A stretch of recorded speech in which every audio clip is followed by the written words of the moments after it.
Cheers, everybody. Good morning. Hot beverages to everyone. Please burn my lip. Very hot. Hot beverages. 6:30 in the morning, or evening for those of you that are living in the past.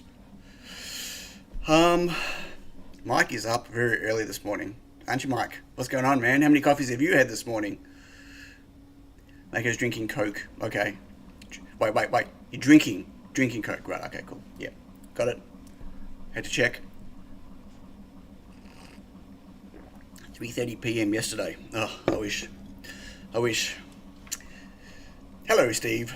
0, I'm in bed. Okay. Well, there you go. You're typing pretty well for someone in bed. Oh. Sorry, it's a bit chilly. I've got the heater on. I know I'm not wearing a hoodie, but then I get too hot with the hoodie. Printer's going. Hope it's not too noisy. I haven't got it on faster mode, hoping that it'll stay quieter. But if you can hear it, sorry.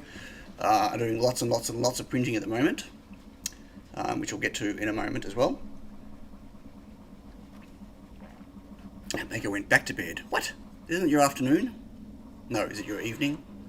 I don't know anymore. Rat Magnus says first mill chips today. No milling today. I'm very sorry. I'm letting everyone know now I'm not milling today. I haven't done any first chips yet. Okay, do we want to... Let's just wait a couple more minutes for people to come on, and I'll say hi to everyone, and then I'll go into what's going on. I know it's going to be disappointment, and disappointment for me as well, but there's a very good reason why. And I hope you'll all appreciate it. It's kind of important. So, but we'll get to that in a moment. Nice to live in the past so you don't make the mistakes others have made. That is true, unless you're someone like me, who finds that it doesn't matter how many people have made that mistake before, until I make it, I don't learn. So, you know. Anyway. Or Johnny's guessing that Sion hasn't even started learning. I have set up all the cam stuff in Fusion. I've watched some videos. I've not set up anything of my own yet. It looks fairly straightforward for basic, very basic, non-tool change stuff. I'm putting a caveat on that. I understand the mistake, not so much. Just don't do that. I don't know, Quindor. I don't know. I think maybe there's a part of my brain that really honestly thinks that I can do it where other people failed. Like, I don't need to have made the mistake to learn. I can recognize when other people make mistakes. I just feel like it's not enough of a deterrent for me to not do it. Just like, I won't do this. I'll try not to do the same thing twice. I can't ever promise that I haven't done the same thing twice, same mistake twice. I can't promise that. But I do my best effort never to do something twice, because I've learnt for the first time. But I'm not always 100% convinced, even if 50 people fail doing it, that I'm not 100% convinced it's because it can't be done. And that's just bad brain wiring. Really bad brain wiring. Sion is going to cam. Sion's not camming today. Well, Sion, we could look at Cam. We could do a YouTube chat teach us see on how to use Cam in Fusion. We could do that. That'd be funny. I think that would be quite frustrating for people. Just saying. Yes, we'll get back to the robot arm. I will get back to the robot arm. I printed new pieces for it. I also designed some new pieces that I haven't printed for it yet. I'll get back to it, but it was taking up too much space I needed for Milo, and it was taking up a lot of time and energy, and I'll get back to it when I have some free time. That was the whole, well, not about the, no, can't move about my whole workspace. The robot can't move. It's way too heavy. But yeah, the plan was I wanted to stick a camera, a Raspberry Pi, with a camera on it, and you could move it around and have a look. You could get the camera right in my face doing a stream. Although I don't know if I'd want you looking at my desk right now. It's a really long desk, right? Really long desk, and it is just disaster zone, honestly. Yaz came in the other day. She had to drop something off for me. She went and picked up my a whole bunch of ABS filament for me, and she hasn't been here in ages. Like, she hasn't been here in 3 months. She came in, she walked upstairs, and she looked at this, right? And she looked at me, and she looked at it, she looked at me, and she went, wow. And that's big for her, because, like, she knows that I can make a mess, right? Even she could not believe the state of my desk. No, I don't think so. Not right now. Maybe sometimes, Steve, but no, not right now. Like, Alan Madsen says, she's not bringing your dinner. No, she wasn't bringing me dinner. She was bringing. I'm not eating ABS. Come on, no.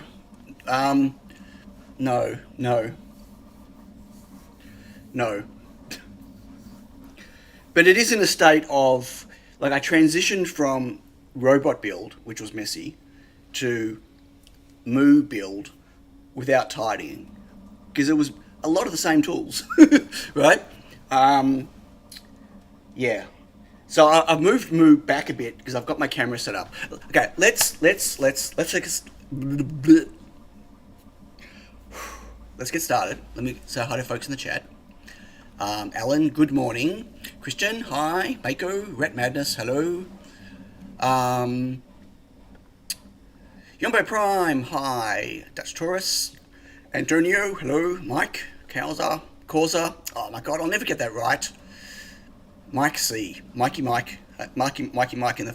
Anyway. Mr. England, hello. Wow. Bad morning. Graham, hello Graham. You know, the League of Handsome Makers. You need your eyes checked. Sorry, Graham. Okay, so I'm scrolling. Yeah, that didn't work. Let's go backwards. John Clayton, hello. Johnny, hi. And yes, Steve, SDG Electronics, hello. Backwards. Sid, hi. If you're not failing, you're not trying hard enough. Yeah, okay. Or not concentrating hard enough. I mean, there's that too. Bruce, hello, Bruce. And Quindor, hello. Already chatted, but hello. Dave Harris, hello. Christopher Bransdell, hello. Still going back. I think I got everyone. Or everyone that's chatted anyway. David Essa, hello. Okay, well, the roll call's finished. I hope you made your coffee quick. Yeah, all caught up. That was quick. Oh, Beata. Hello, Beata. Yo! Okay, so I've got my... You can't see. It's right there, right on the edge. I set up my camera not quite straight. Looking at Moo, at Milo. We'll interchange. Moo, Milo, whatever. Hey, Peter. Lunchtime. It's not even breakfast time yet. Don't make me hungry. Don't. I'll have to go get eggs. It's got fisheye. No fisheye. It's not a great angle because this arm, I've got... This articulated arm is not designed to carry this much weight. I've got it pretty extreme. Yeah, that's not going to go anymore. Anyway, it's not going to go anymore. Anyway, so it's all built, and I even did some tramming on it. For those that don't know what tramming is, it's basically just making sure that everything is level to the spindle. It's not perfect. It's not even great. It's absolutely good enough to do hobbyist cutting, like, and the type of stuff I want to be doing, right? It really is. But, you know, typical Sion, let's tweak it a bit more, till I tweak it so much that it's worse, whatever. There's some things I wish I would have built differently when I was building it, in terms of, like, I thought I was squaring everything up as I was building, and I was, but I didn't have the right tools here. I still don't have all the right tools. I didn't have the right tools here to really check that everything was square as I was building. Like, I wasn't checking that my rails were level. Like, I was checking that my rails were parallel, but I didn't think about the fact that the rails themselves might not be level height-wise. Like, on the y-axis here, right? I've got no guarantee that there isn't tilt on the x around the y, because these aren't level. Stuff like that. I didn't really know about that type of stuff. This is the first machine that I've built that needed to really be square, right? But the good news is, well, I'll give, if you eat, what are we talking about now? What are we eating? Okay, you just all chat to yourselves while I'm going. I'll talk to myself. It's okay. So I've done all that. I went through and did all the Milo setup, but I have to do it again.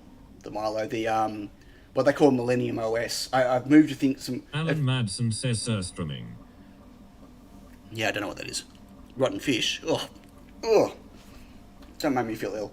But I've moved a few things around. I moved the tool setter, and a couple of things I've tweaked. So I want to reset that up again. But otherwise, it's ready to cut. It really is. Not that I've got anything to cut yet. So I've got no aluminium stock here at all. I've been looking at places to buy. I don't want to just buy a whole bunch of stuff because it's not cheap. And there are some things I need to cut for downstairs. But I'm not ready. I don't have enough skill for that yet. So I want to cut wood before I cut any type of soft metal. I think that would be the safest thing to cut first.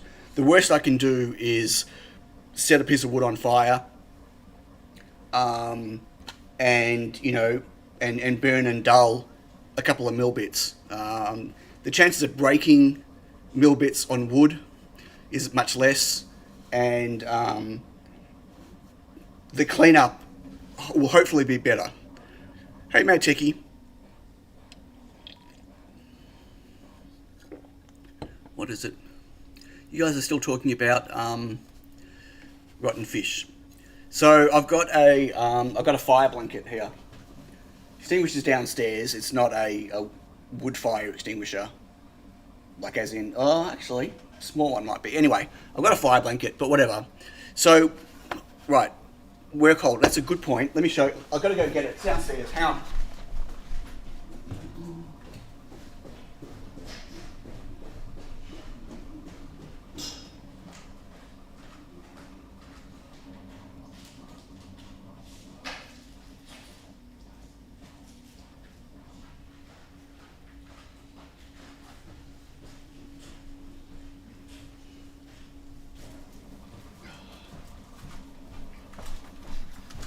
So I got myself one of these Inception low-profile vices.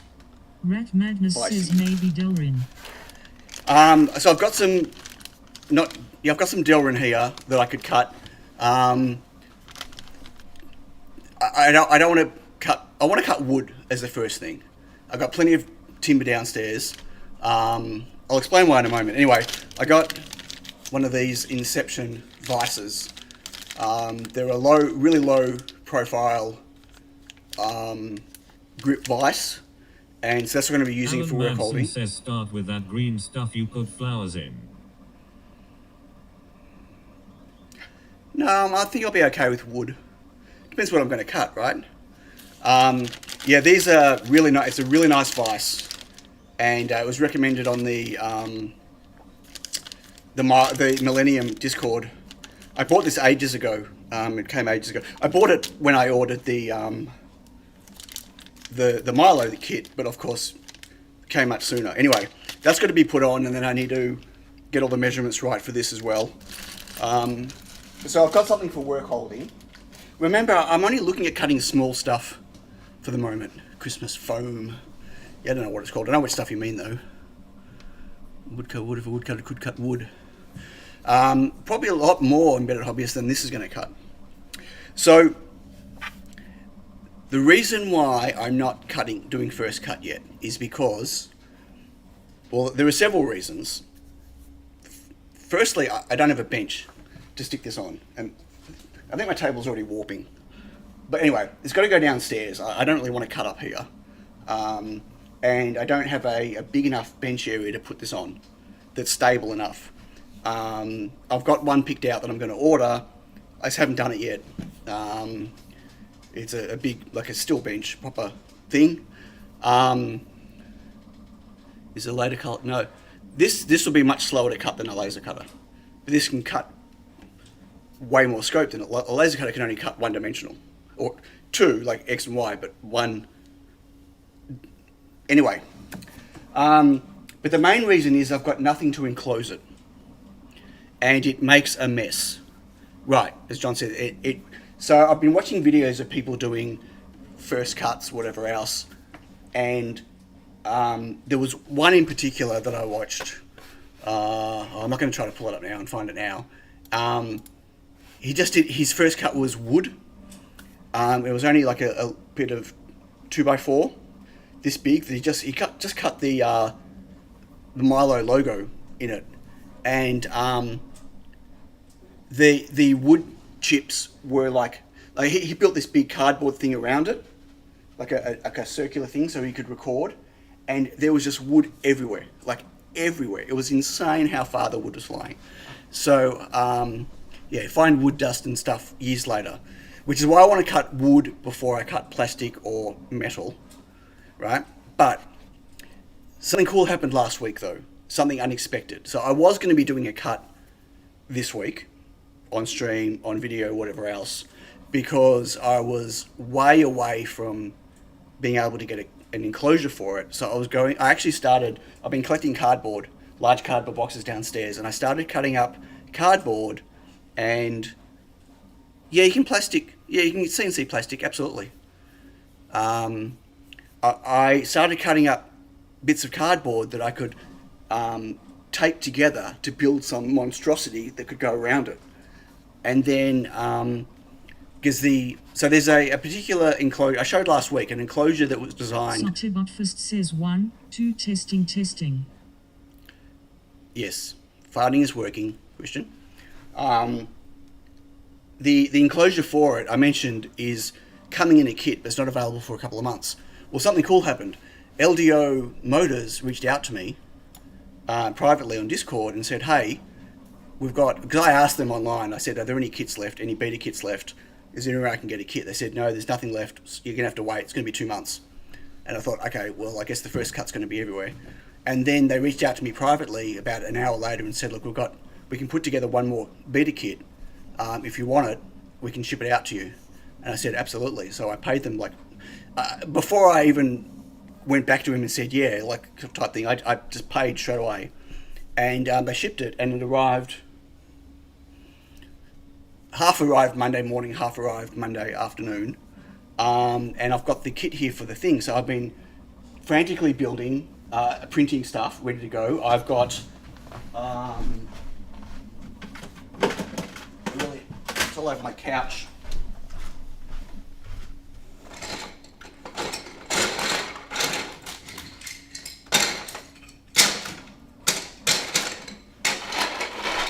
Sorry. So this is what I printed so far. These are just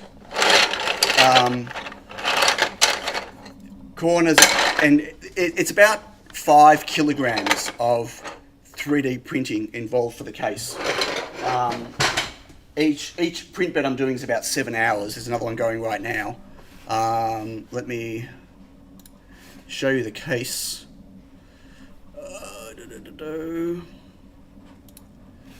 So, nope.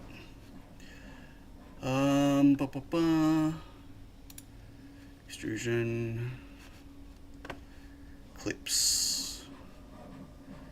So what I'm printing at the moment are all of these clips that hold the case together. And there's a lot of them. And this is just that holds the panels, right? And then all the extrusion, and that's just for the main enclosure bit. But then that's just for the outer frame of it. But there's also the basement that needs to be printed. This is all 3D printed as well. It's kind of weird how it all works, but it's got this shape for how it comes all on an angle and down, so you can clean it. And this is like, I can't tell you how many pieces this comes in.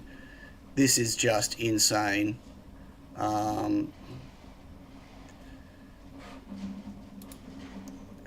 Right. So just the skirts alone, there's a stack of these skirts, and each one of these skirts is a huge, it's like really, they're really big chunky pieces. It's probably just the bottom, the base is like a week and a bit of printing. Yeah, no, I need something that's, it really needs to work well, and then it needs to be cleanable. Anyway, so this is the case. It's pretty cool. And so it's underway. And I don't have to build the base first. What they call the basement. I can get away with just building the outer frame with the panels and the doors, and not even the electronics bay. And this will be enough. And so I've got all the panels here. They came pre-cut. All the extrusion is here. Everything I need, all the hardware is here.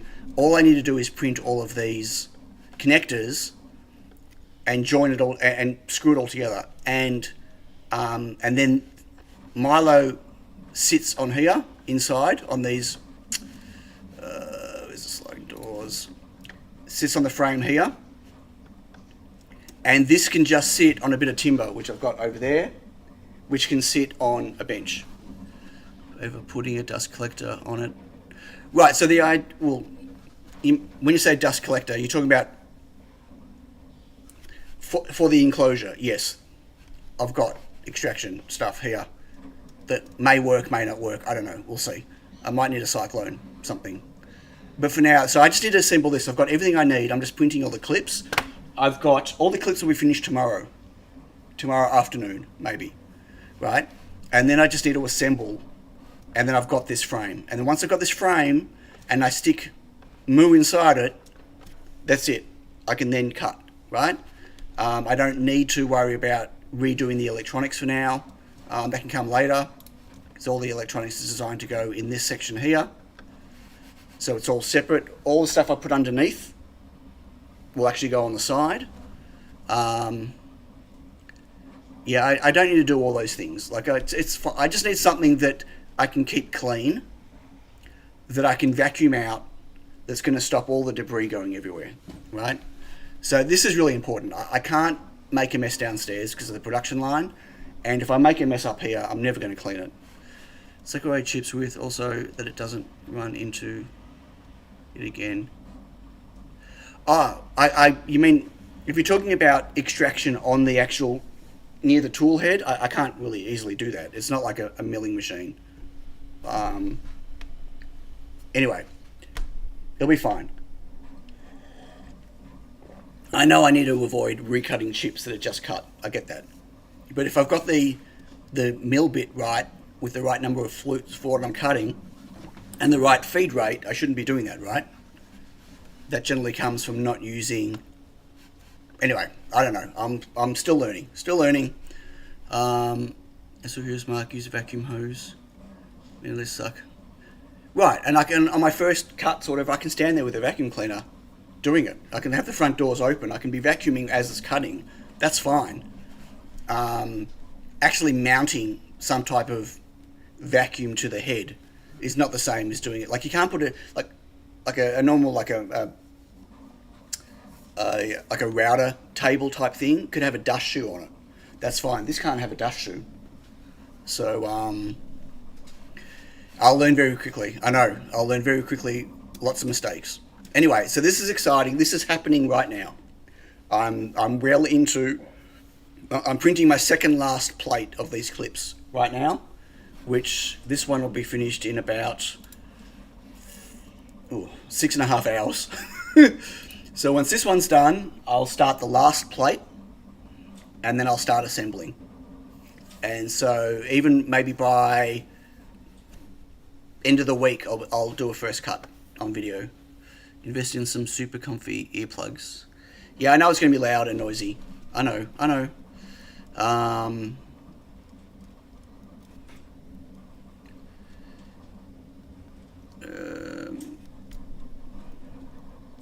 A CNC with a vacuum hose on the carving fixture. Well, yeah, anyway, okay. So that's the state of Milo, of Moo. Milo. I created my first custom part for it, which I haven't. I'm going to upload a GitHub repository of stuff, but this section here is a custom part that I designed that covers the limit and stops debris and stuff getting inside this limit area. I've put all of the extrusion covers, slot covers in to stop stuff getting in, including in here, but there are people who are working on like a bellows type cover for here and up top. It's pretty cool, the stuff that's being done by people. But yeah, I'm looking forward to, and I've done better cable management at the back, but you can't really see, can't see that. Remember, it's the past you're in contact with. We've seen your mistakes. What? Are you telling me of all my mistakes I'm about to make? Because you've seen me make them already? I guess it's possible. Okay, so that's Milo, Moo.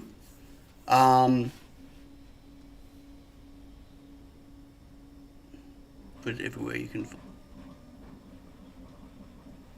Right, okay. Cool, that's okay. As I said, I've got no problems making mistakes, as long as I generally don't make them more than once. Speaking of big prints, Johnny's been printing amazing stuff on his new Prusa XL, which makes me want to run out and buy a Prusa XL, and I'm not doing it, because I can't afford it. But, I gotta say,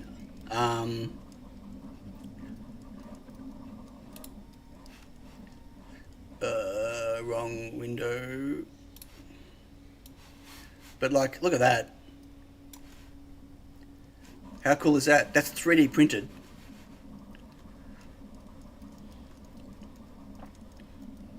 Have you got one too, Christopher? Yeah, 350 by 350 millimeter prints, 22 hours to print. And it's incredible. And the guy who, let me just move that out of the way. Oh, no, maybe. The guy that, oops, wrong window. That was annoying. Except, I agree. This is incredible. The guy that does them. I was looking through these this morning when I was in bed on my iPad and I saw Johnny's message. These are all, you can 3D print them all on the, I guess, on any printer really that can do the size, that can do multicolor.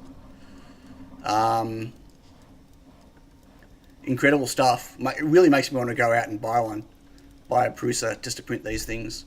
Like, they take forever on the Bamboo because of all the color changes. All the pooping but it's not an issue on the XL. Really cool. Anyway, so yeah. HMS says you can print them on X1C as well. Yeah, I know you can, but they'll like a 22-hour print for Johnny would be like a 6-day print on the XL, and it would waste at least half the filament. So yeah, it's not worth it. Like I do very little multicolor on here. The only things I do multicolor are my Reflow Master Pro cases, and that only does one layer of 2-color before it switches just to black to improve the speed. But otherwise, I use my AMS to hold different filaments, so I can print from any. I don't have to swap the filament before I print, rather than doing it for multicolor prints. But if I had an XL, I absolutely would. And if I had an XL, I'd be using the multi-head to do different filaments for supports. Would be great.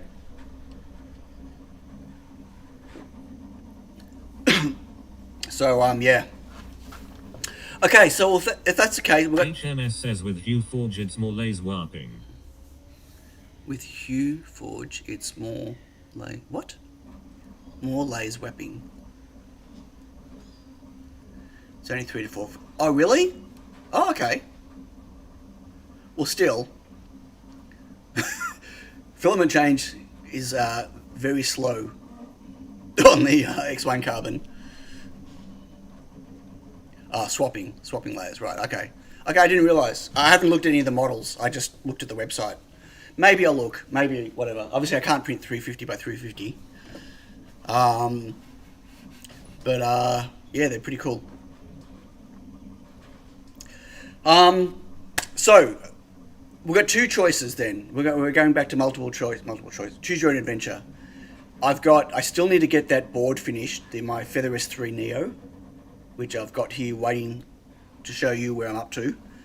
Or we can look at doing, setting up I figured the first thing I'll cut will be my Unexpected Maker logo out of wood. Mostly laying white and clear for diffusers, then black for body. What? Is that what you're doing, Yata? That's a pretty broad question, Mako. Sotibot first says, is my name silent now that I used forbidden words? LOL. No, what do you mean is your name silent? What are you talking about? You just spoke then. He's made a lot of videos. Thomas made a lot of videos, Mako. Which one are you talking about? Even about the XL. I watched a lot of the earlier stuff about all the issues with the XL. I know a lot of them have been addressed. Some by Prusa, some by third-party people, and it's much better now. Yeah, so he's made a lot of videos, quite a few videos about it.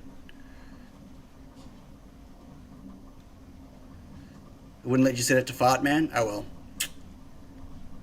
Oh, one of the early videos? Yeah, okay, yeah. I watched a stack of Prusa XL videos when they first came out. Much to everyone's disappointment with all their machines that they were setting up.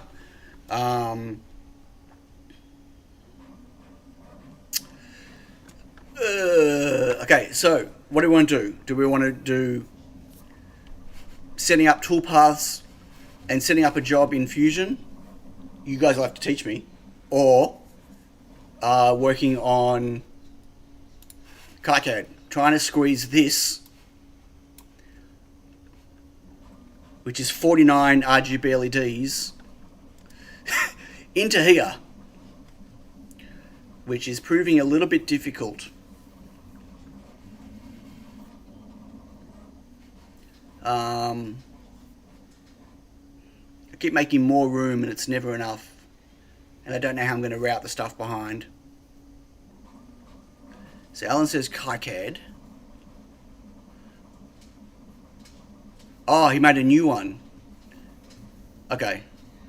So we've got 2 for KiCad. Are we doing a poll?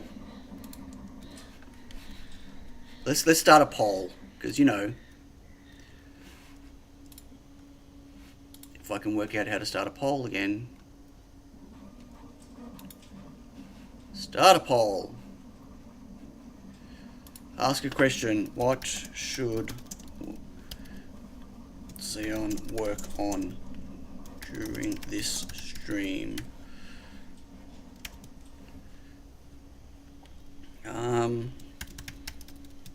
S3 Neo PCB design work in KiCad. So I'm just typing, I'm talking out loud as I do.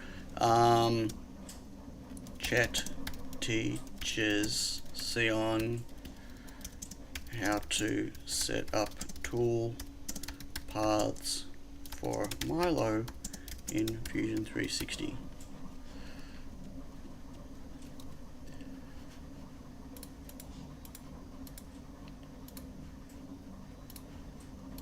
And it's not letting me, it's like last time, it won't let me, or maybe it's just too many letters. Right, teaches Xeon how to set up tool paths.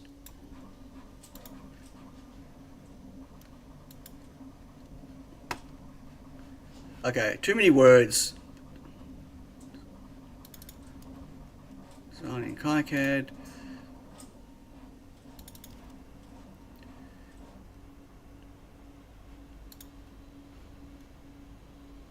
Okay, I have to shrink the descriptions down. Uh-oh. Now my chat window's gone. Spinning wheel. Did that work?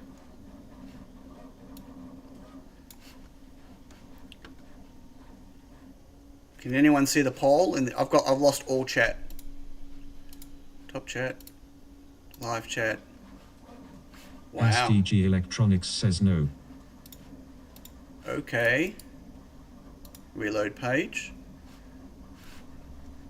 Alan Madsen says no. Oh my gosh. Okay.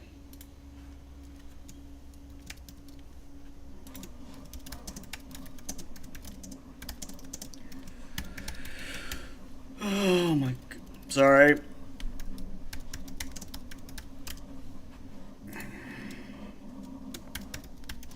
S3 Neo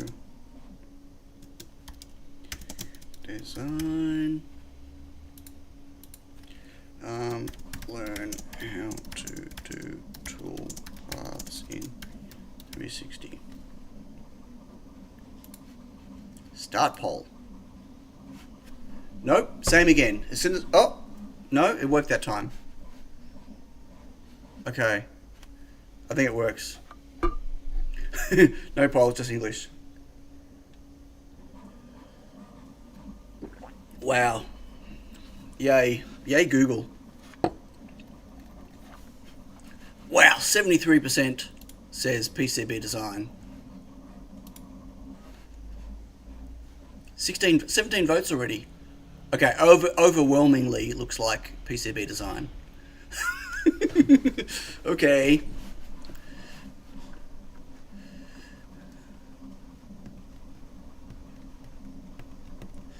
"52 people. There should be 55 people. Should be 55 votes. Come on, everyone vote." Oh no, Johnny downvoted my stream.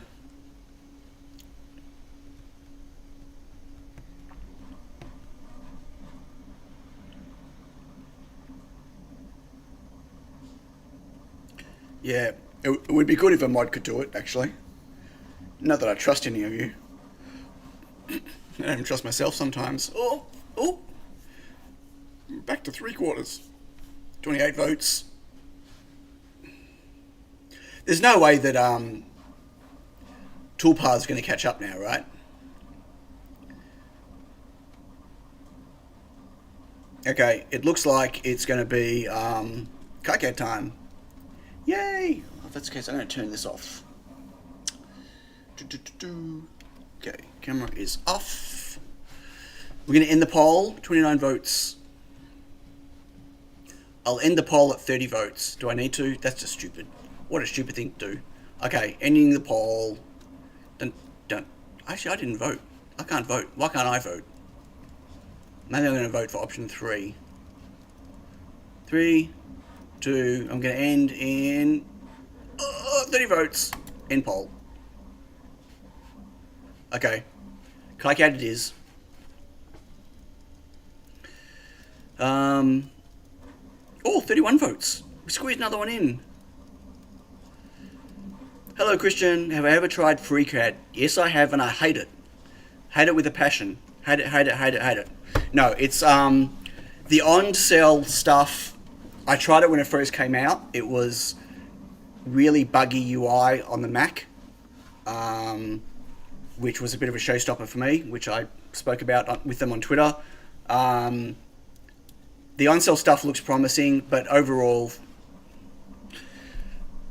yeah, FreeCAD's got a long way to go still, in terms of user friendliness and usability.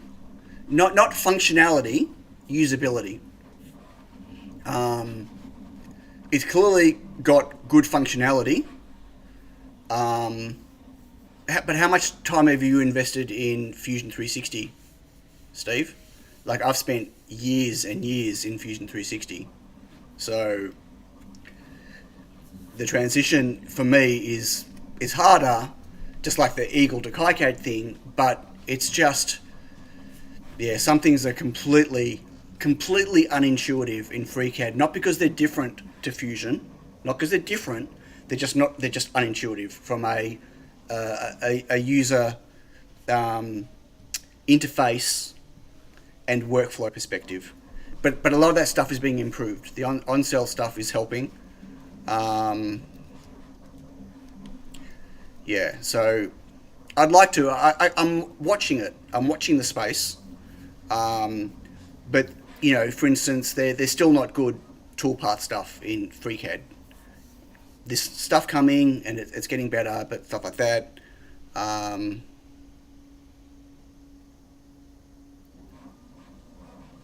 don't trust Autodesk either, but as I said, I've got years in Fusion 360, like absolute years, and there are still, like, you know, sorry to say, serious projects out there are still using Fusion 360. You know, like in terms of open source builds, like Milo and other stuff, right? Like there's no FreeCAD first there. There are some people in the community that are looking at porting some of the designs to FreeCAD, but, like, you know, you got to go where the people are as well. So I'm not anti-FreeCAD. I didn't like my experiences with it. It was like using KiCad version 3 and 4. Like, KiCad was not usable until 6 at the start, as a start.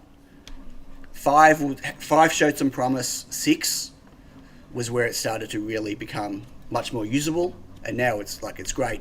And not just feature-wise is it great now, but all my muscle memories moved over from Eagle to KiCad, which helps. But that wouldn't have happened back at like, I tried with KiCad 3 and 4, and it was just unbearable.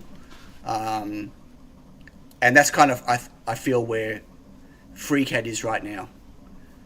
But it's promising. I think there's the future is promising for it.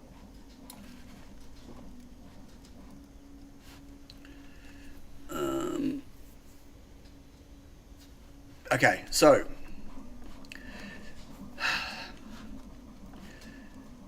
these are actually 1x1 millimeter LEDs I'm putting here, but the pads are slightly bigger.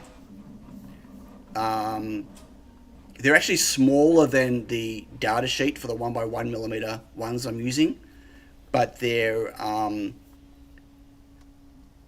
smaller than that, but they're bigger than I'd like them because of just the nature of the way the package of the LED works with the pads.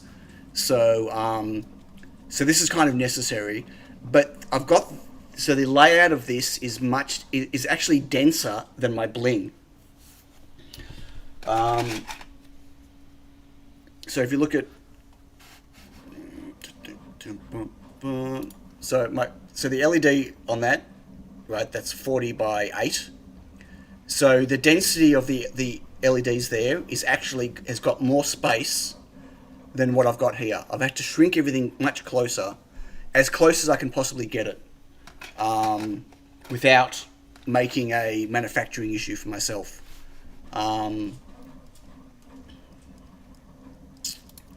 It's about as close as it's as close as I can get to be able to fit. Like, I can't move that via anywhere except for onto the ground pad, right? That's how close it is. Actually. Okay, maybe a little bit. Where was it? Yeah, not enough. Anyway, open source is the only way, I believe. If not, you're at the mercy of the owners, and they can change their terms and will for profit. Hey, Mike. Sure, but the flip side on that, to be honest, is there's no guarantees with open source either. So the whole, if the project maintainers disappear or whatever else, blah blah blah, then at least we've got the code and we can fork it and we can keep working on it ourselves, or I can keep, you know what I mean? That's no offense, but that's just the most BS excuse ever for why open source is good. Sorry. Because 99.9% of the people that say that couldn't maintain that project, couldn't work on that project, don't have the skills to do it, and just wouldn't, right? And so the project would still end up being dead and unsupported. Or it'll get taken over by some other people and then it would become a different project. And it would suddenly change focus, because the only thing that was driving it in the direction that was being driven was the people that were maintaining it, who were no longer maintaining it, right? So the whole, I still have source code, so I am safe, that's rubbish, I believe, for like 99.9% of the people. And then what else are you left with? What other reason is there? Find that more natural people support keeps it alive. Right, but the people who are supporting it, are they supporting it by working on it, or are they supporting it financially? Because the issue is the working on it, not the financial. The issue is when the people who are working on it don't work on it anymore, it's dead. 99%, you're being optimistic if you think 1% can work on the code. Right, well, I didn't want to get into fractions. Like, you know what I mean? I think, don't get me wrong, I love open source, the open source initiative, I really do. But I think a lot of the reasoning, a lot of the, sorry, I know we're doing KiCad stuff, I'm going to do this, because this affects me as well. Like, it affects me with the projects I release. Some are open, some are not open, right? The whole mentality of, I won't buy this product unless it's open source, so I know that if something goes wrong with the company, I can still keep using the product or whatever. Well, that's not real. It's only real if it's a cloud product and the company kills the cloud side, right? But that's no different whether that was open source or not. Because if the cloud infrastructure's gone, what are you going to do? Take all the source code and then do what with it to make it work again? Nothing. Right? Someone's going to have to set up all the cloud again somewhere. You know what I mean? That whole mentality really drives me nuts, because it's rubbish. It's entitlement. It's an entitlement thing, not a safety thing. Because that's my opinion, right? Yeah, I don't know. Yeah. Sorry, I need to read what's in here. It's your machine, Christian. It's always your machine. Too many farts. KiCad will support. Yeah, KiCad's greatly supported. It's amazing. Someone put it back into Linux. It's like having working knowledge of FreeCAD in my pocket, just in case. Yeah, sure. People who benefit from will donate their time to keep it alive, I think. I'm so thankful for the open source community. Anything I do, I'm releasing open source too. It's infectious. Right, but that doesn't mean the people who benefit from it are able to keep it alive. And I can tell you right now, if they are able, it will not be the same project anymore. It just wouldn't be. Like, I'll give an example. Like, I can't give an example of something like that has happened, but here are my thoughts on what would happen with MicroPython if, because MicroPython is still, like, there's a lot of people who contribute to MicroPython, a stack of community that to contribute, right?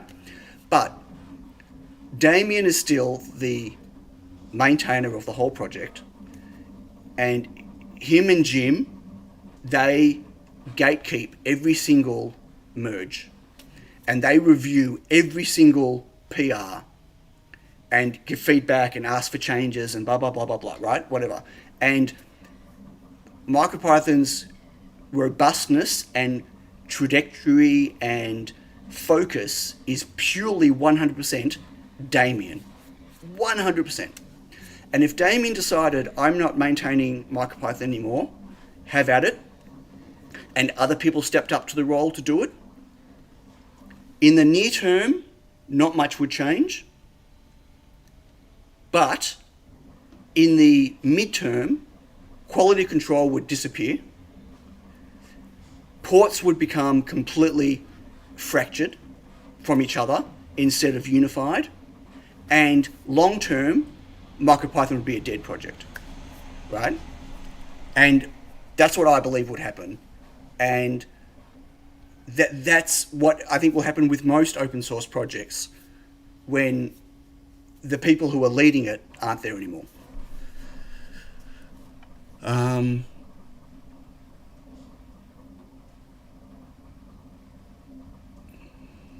These free software suites are grooming you for the pay version all the time. There's nothing wrong with paying for software. That's what people used to do. This whole software should be free is just, it's entitlement, right? There's nothing wrong with paying for a bit of software. You know, and there's nothing wrong with paying good money for a bit of software. If that software gives you really good tools and allows you to really benefit from its functionality, there's nothing wrong with paying for software. You know, man, I hate that monetization model. It really conflicts with user experience, selling, upgrading. Oh, I agree. Like, I was a game developer and I got out of it because it became a terrible experience. The whole buying games and making games was a terrible experience. But that has nothing to do with closed source and open source. Nothing to do with it at all. And it's nothing to do with free or free and a paywall. Nothing wrong with free and a paywall if you get a chance to try something, right?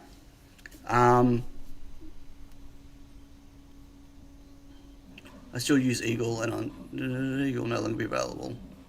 Yeah, I moved away from that, but Eagle was just, only because it wasn't getting updates.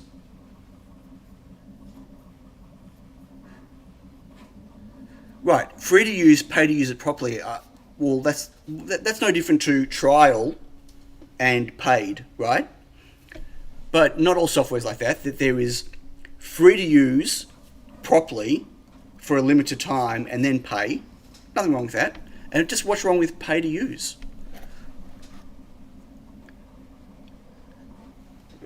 I'm not a huge fan of subscription models because you don't know what the developer's going to do. You're paying every month, and then all of a sudden the developer can change direction, or they can sell. It's no different, and that's no different with open source software either. But there's a sneaky foot in the door sales technique to get you to invest a lot of time. I definitely jaded, Mike. And fair enough, like, whatever, I'm not judging you on it, but you're definitely jaded by that. I don't know. I mean, there are tools that I used recently. There was a trial version of it. I had a choice between different tools, and the one that I was looking at was way more expensive, but they had a trial compared to the other one, and I used the trial and I thought, yeah, this is great. Like, really, this works exactly like I want it to work.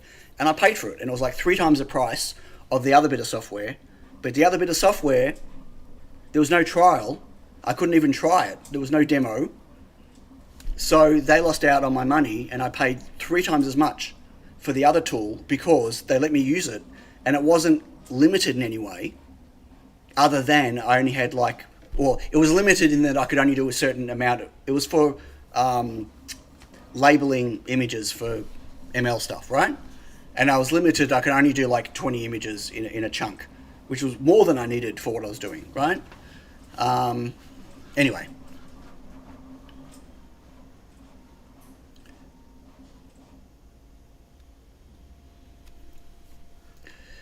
Yeah, the issue is, what do you mean by own it? You pay, you own it. No, you own a license to use it, right? You don't own it. Anyway, yeah. Like I get this now with my Reflow Master Pro. So my Reflow Master was open source, fully open source, firmware and hardware, right? Not just Gerbers, but the design files. And my Reflow Master Pro, which is a completely different code base and completely different hardware, is not open source. And I have people who contact me and say, hey, I want to, interested in buying a Reflow Master Pro, but I can't find the firmware anywhere. Where's the source code? I'm going, there is, it's not available. It's not open source. And they went, oh, okay, I can't buy it then. Sorry, I can't trust you that, what happens if you stop working on it, then, and if I don't have access to the source code, then I'm dead in the water. And I'm thinking, what a load of bullshit, right? Like, okay, we should have added a third thing, which is Sion having a discussion about open source. I go, what a load of bullshit is that? So here's the thing. You buy a product that works. It does exactly what it's advertised to do. And that's all it's designed to do, right? And you buy it and you use it and it's working great. And then for whatever reason, the company you bought it from goes out of business. Does your product stop working? No. Does it keep doing the thing that you wanted to do? Yes. By you not having the source code, how does that affect you? Because it does everything you need it to do. Like, it's not like, well, it's a reflow controller, but if the developer was still around, it would now be a flying car. But because the developer's gone, it can't be a flying car maybe one day, and I don't have the source code, so I can't make it a flying car, so therefore I won't buy your product. Like, it's the biggest load of bullshit I've ever heard, yet I've had people say that to me all the time. Like, what does it mean?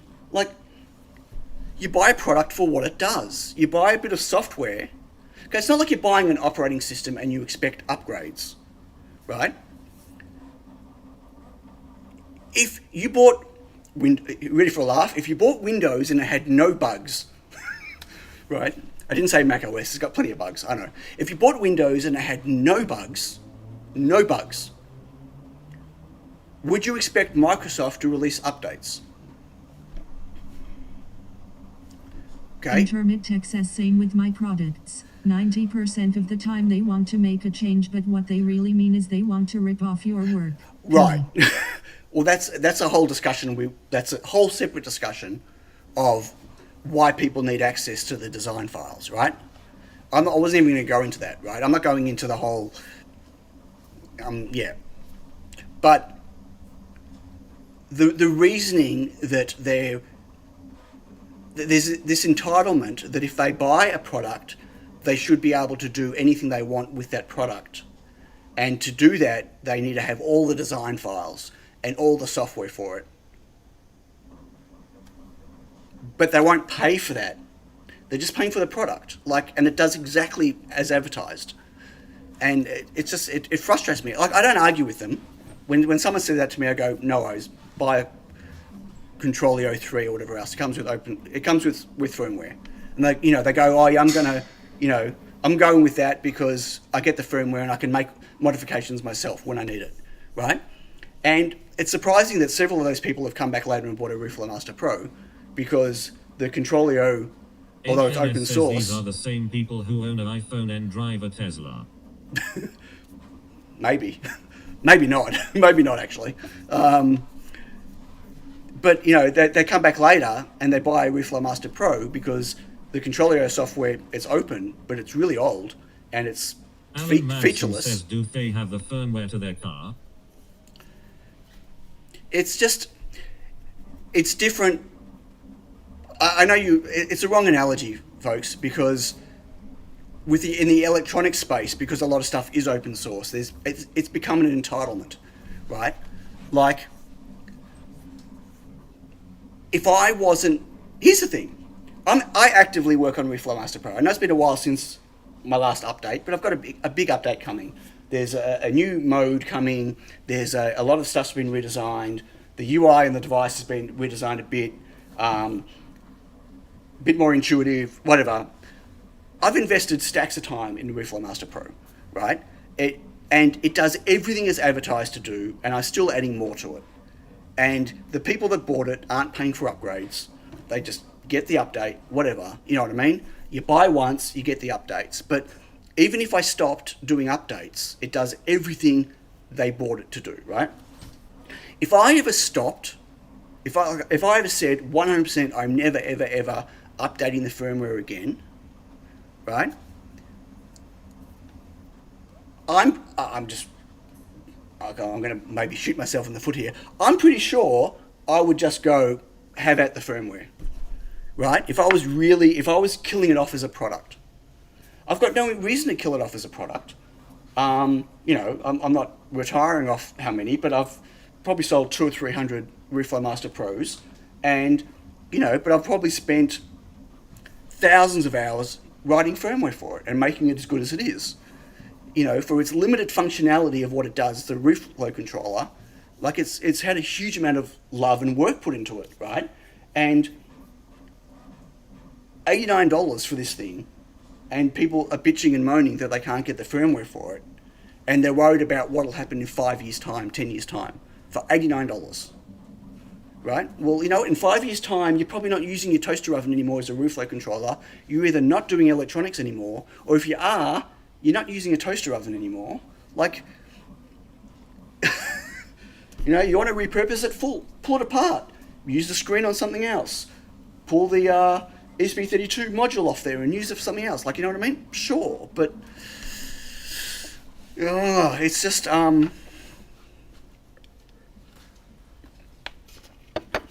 this is working me up more than it actually works me up when people say that to me. Like, I just whatever, I fob it off.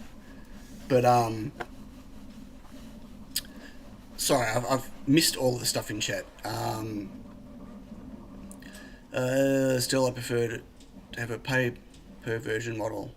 Oh, I agree. I prefer to pay for an upgrade if I can, or skip one and not be penalised for skipping, right? Like, we won't even get into Altium. Break something with every... Yeah, well, breaking something, unless they do it on purpose. Yeah, Adobe are... yeah. At least when Adobe went to subscription, it was cheap. It's become more expensive now. But it was great value when they originally moved to subscription. But they got a bit greedy, I think.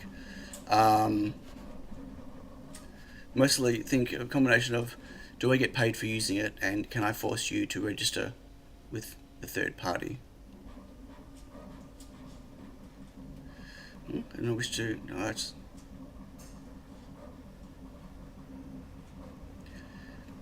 But it just being open source doesn't make it better, Mike. There's plenty of shit open source projects. Plenty of shit software out there that's open source. Open source doesn't mean anything. Open source just means the source is available in whatever form. It doesn't mean it's a better product or a better project. It doesn't. And the community behind it, doesn't make it better than no community behind it. That's sorry. Good software is good software, open or closed. Good tools are good tools, open or closed. Good product is good product, open or closed. It being open does not make it better. If sometimes it can make it way worse.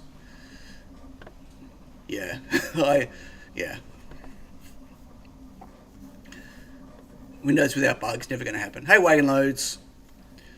If you buy an owner with all the bugs at that time, why would they supply bug fixes for free? That's right, you buy a product for what it is at that moment. But people don't do that now. People buy products for what they're going to get down the line, right? I'm buying, it's like, people get married for the wrong reasons, let me tell you. I've got a lot of views on it. Like, when you're young and you get married, you're not marrying the person that they are now. You're marrying the person that you think they're going to become later. People don't always become those people, right? It's the same thing. Like, anyway. I don't know, Mako. Do we not want to talk about this subject?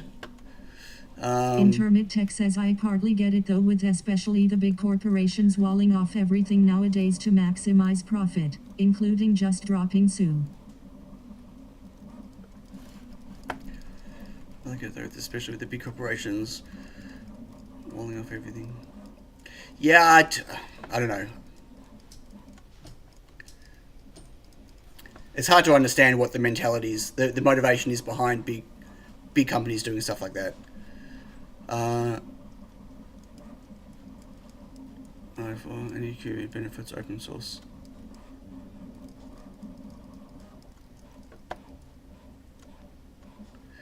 Yeah, that doesn't always work. Look at Prusa. So most people are using Prusa Slicer as a base now, and other companies were taking the source code, making their own versions of the slicer, and not contributing their changes back.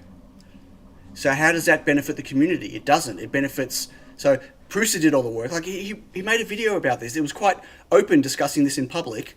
Like, he invested, I'd have to say, millions of his own money in developing Prusa Slicer and taking it to where it is. And companies were just literally taking it and treating it as free software, not open source software, and financially benefiting from all their work and not contributing or acknowledging. They even took out the copyright information. Like, you know what I mean? Like, so, you know, talking about Anycubic, you think that's not smart. Like, using someone else, like making it open and letting the community write the firmware and fix their bugs. They get free upgrades.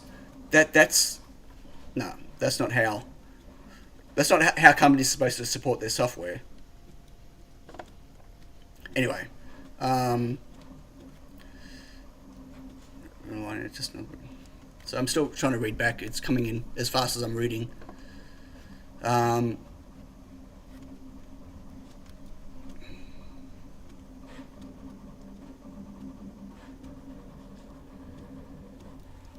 Copies of the software.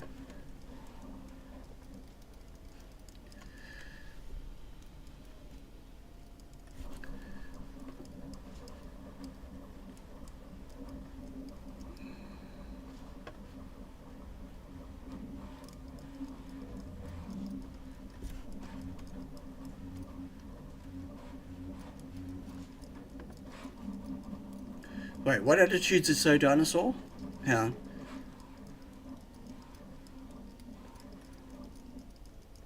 Okay, can we not... Let's keep the conversation calm.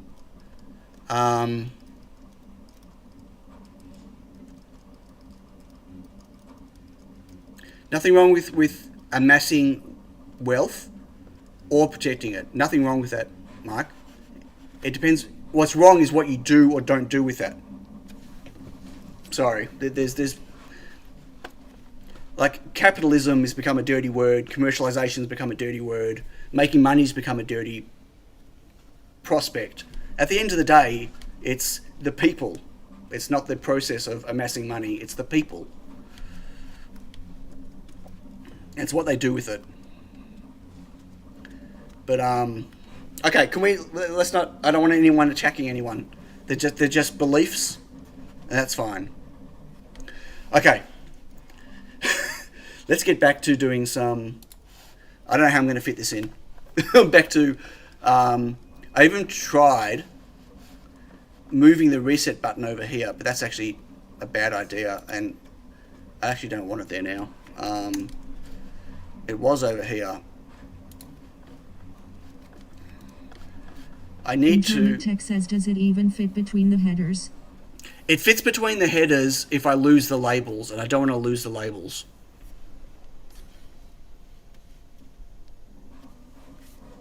Patent and copyright trolls, that sucks, because the whole, we couldn't make it as a business, so we're going to instead make money off ensuring that other people pay us if they use our,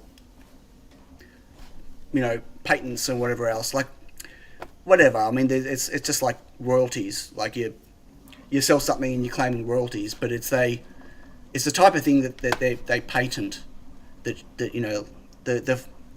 What's it called?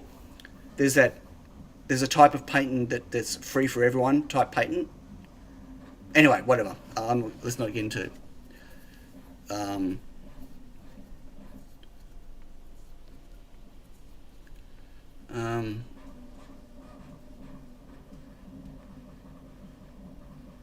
Bruce missed all the fun.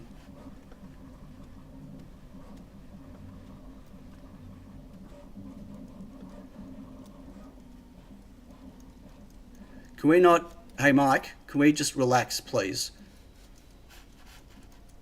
And the same, Taryn. Please, just... No more. No more crackhead comments. Can we just stop, please? Please? Or take it off the chat. No one's crackheads. Everyone's entitled to their own opinion. But it's not black and white like that, so... It's really not. Yeah, so I don't know how I'm going to... So these labels won't fit. And I don't even know how I'm going to route it still, because I need to have a different power rail in the middle. I think I need to get... This is my second LDO. I'm going to have to move that probably over to here somewhere.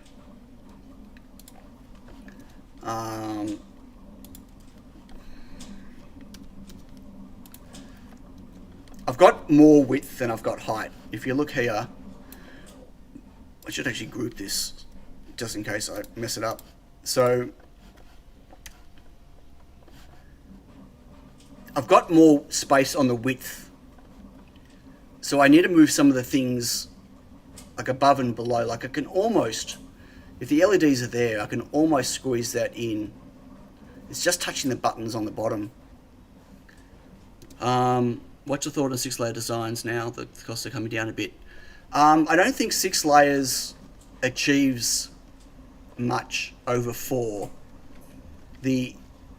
Personally, the issue is, at least like with my, unless you're doing like, okay, with my designs and stuff, my limitation is always the vires, not the traces. I mean, these are using 1.54 millimeter. I could go lower. I can go 1.27, and I could get things closer. Whatever. The issue is the amount of space you lose here because of a vire, right? Like I, you know, in terms of how close you can get something.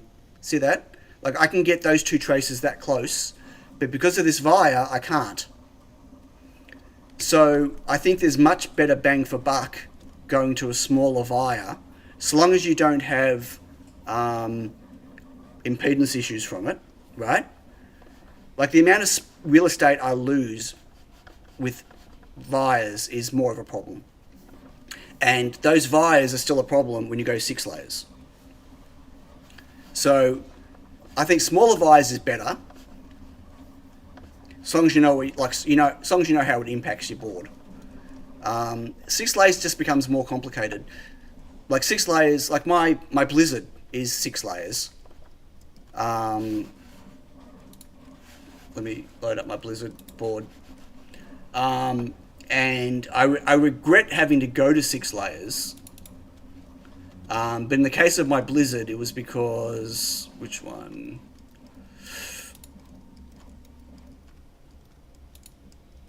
Interesting.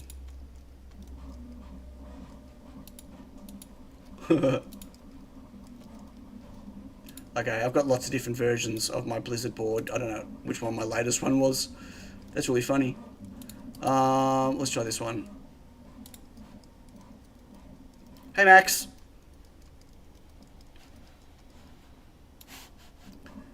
Right. I don't know if you can see that, if it all fit in. Right. So, this is 6 layers. And the reason it's 6 layers, I literally couldn't route. Like that's one of my layers.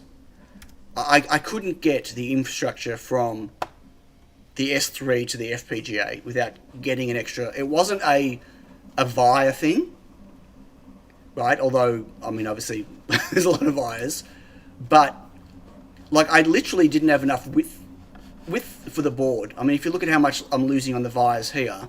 But even if they were a bit smaller, I still couldn't get, like how many I've got, like 1, 2, 3, 4, 5, 6, 7, 8, 9, 10. So diff pairs with length matching, you mean? No, nothing to do with that. Just, so 1, 2, 3, 4, 5, 6, 7, 8, 9, 10. I've got 10 traces here going from one side of, when I say one side of the board, where the antenna is here is the split between S3 on the left-hand side and FPGA on the right-hand side, right? I've got that many traces going across, and I physically don't have enough width on my board to squeeze them in on any other layer. That's my bottom layer. I can't fit any more traces across. That's my top layer. I can't get any more traces across, right? So to have a ground and a power layer, my only other option to get them across was to add more layers and go to 6 layers, right? So in a case like this, I didn't have a choice, and vias wouldn't have helped me. Smaller vias wouldn't have helped me. But for a lot of designs, 6 layers, like, I mean, that's almost a waste of a layer, almost, right? And then, you know, I've got an extra ground plane because of it, which is good, right? So I've got 2 ground planes, and there's my power plane. But I've got my top, I've got my signal here, and I just can't get any other traces across without this extra one. So, does that answer the question in terms of what I think about 6 layers? Like, I think it's unnecessary. Unless you've got a limitation like that. Like, if I go stop in a layer so it's not going to the other side. Yes, that's called buried vias. Super expensive. Interesting. Yes, thank you. No problem. Yeah, very expensive to do buried vias. Like, JLC don't do them. It's Wall Street. Wall Street, Johnny. Yeah. Super expensive. So is going small vias is much more expensive.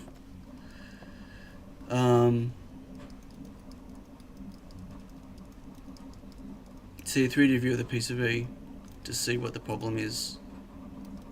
Which problem? What are we talking about? Okay, I need to get this over. And this is going to be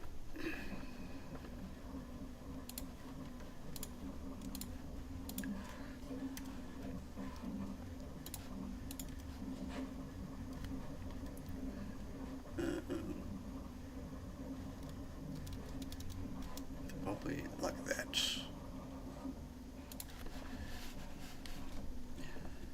Pollute the planet. We all vented.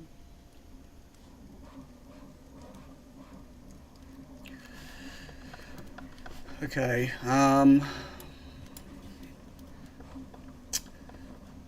Stuff here. That's IO 13. This is for the LED included, like, and that's the light sensor, ambient light sensor. Let's get rid of these. But I don't know what I'm going to do about this button. You get VBus over. No. I'll have to clean all that up anyway.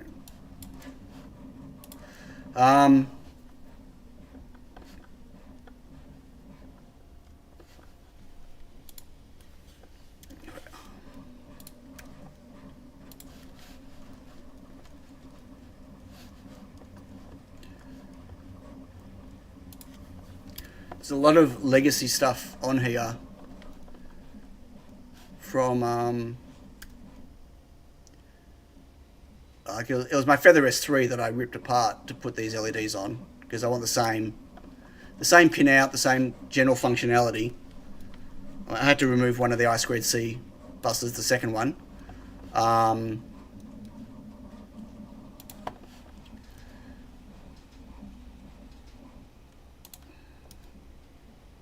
Like, I've got a lot of space here that I can't really do anything with.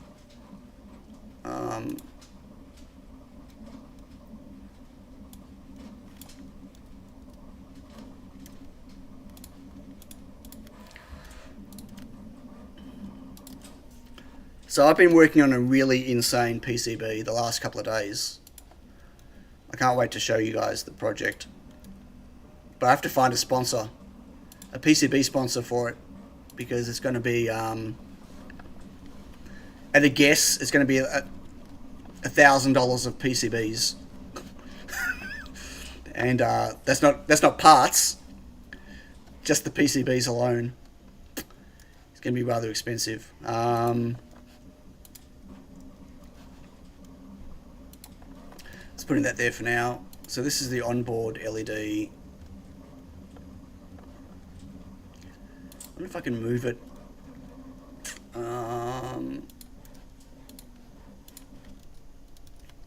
Let's if I put it here.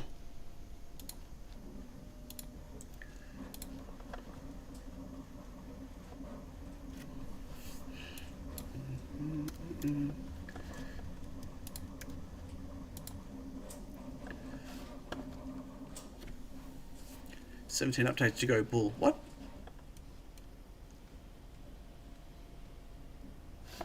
What are we talking about? Dryers. Okay.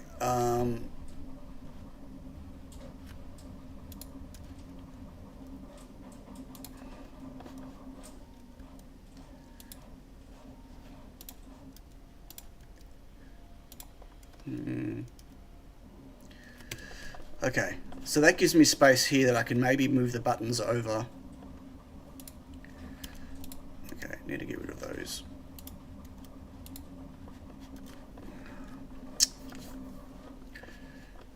But even moved over, they're still going to be in the way.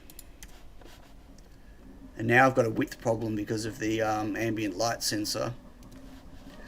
So I can move that down, maybe.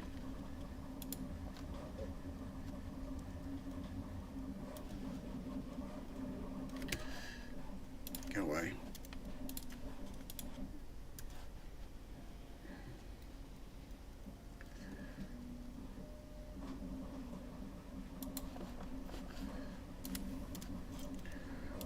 I still don't even know if I can route this in terms of the layers.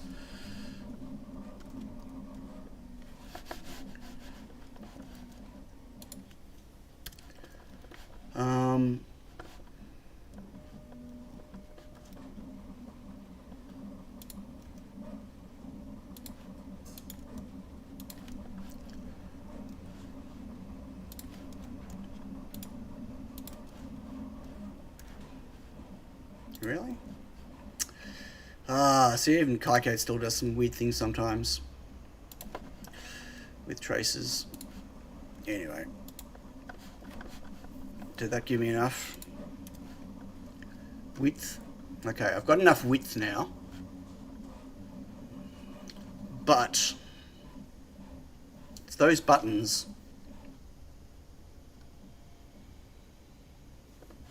Those buttons are really in the way. So I'm going to have to really move them out of the way.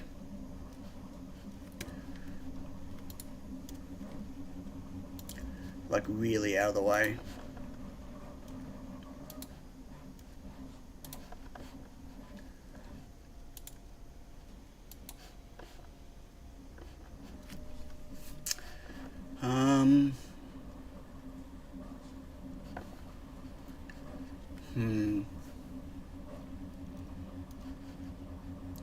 Yes, I don't like this trace, but I'll deal with it later.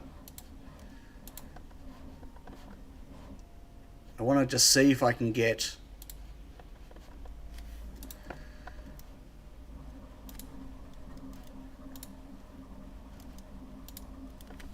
If I got these... Move these buttons over...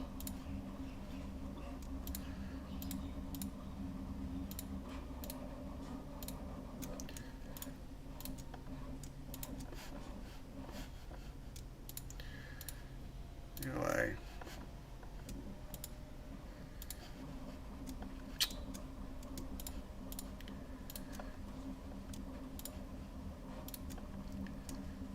Track.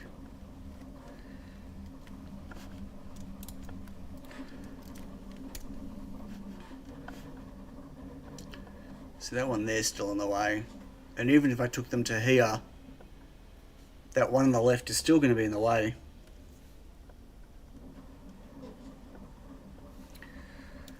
What's if they were here? instead. I don't have enough width. If I did them vertically here, somehow, that would give me the space.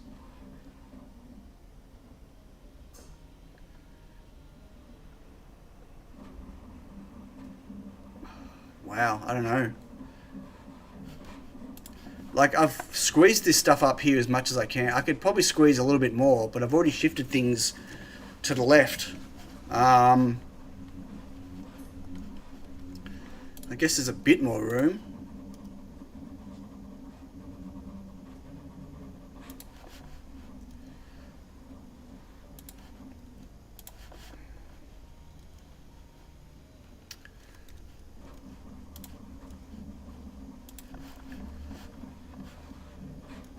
There's not going to be enough room though.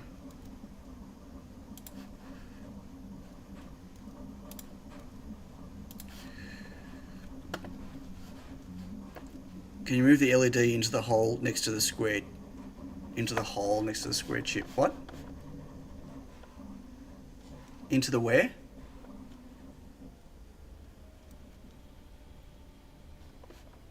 What hole? Sorry.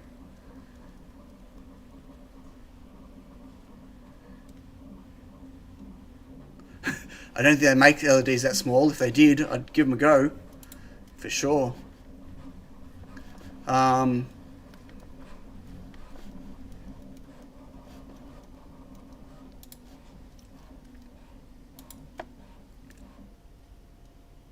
It's far up next to the chip. And it's not going to help me. I already put the LED. I already moved the button over to here just to see, and it's still not enough. It still hangs out too far. You mean if this was up here? Yeah, it won't help.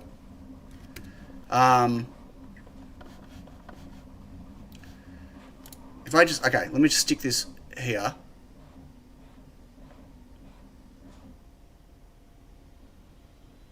Just for now, right? It's a group. And let me just group this so I can easily grab it all again. Right. See, like, it needs to be over here. It's going to be inside the antenna. Like, there's not enough clearance. It doesn't matter where that LED goes. There's not enough clearance here. And I'd need a stack of more clearance to get them here.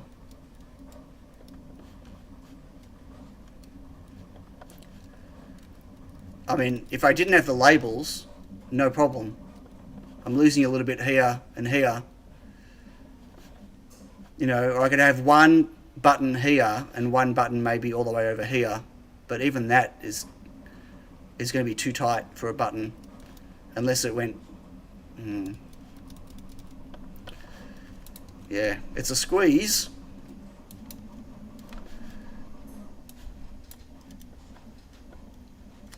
Right, what was it? Oh, didn't want to kill the reset. Over to wire bonding, the LED dies onto the board to save... Alan Madsen says, don't that PCB also have a speaker, lol? No, there's no speaker on this. What? Was that... Why was that funny? I don't understand why that was funny. Sorry. See if... I can't really get that much over.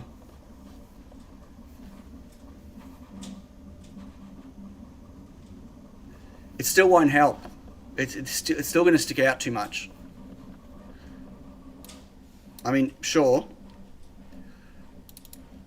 Well, actually, no. If I put the buttons close together like that, people can't push them.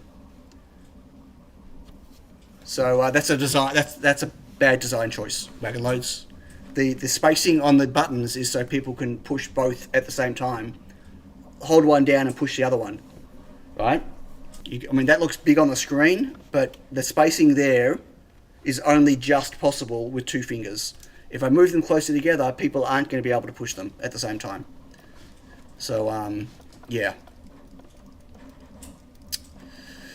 Mako says the board can't be larger as the headers get wider, right?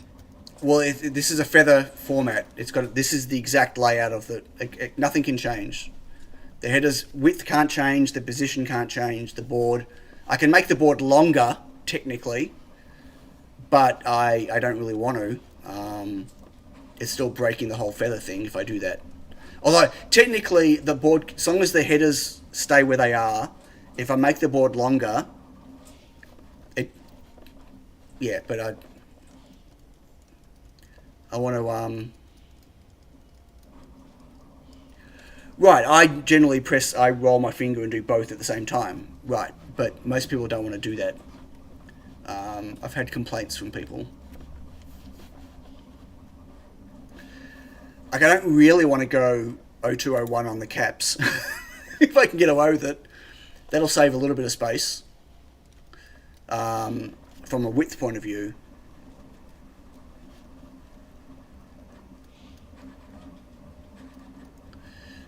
Yeah.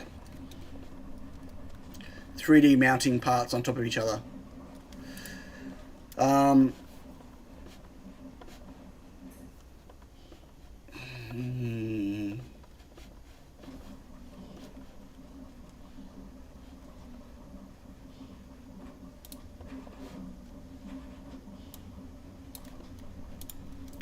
Like, I feel like I'm squeezing here for diminishing returns.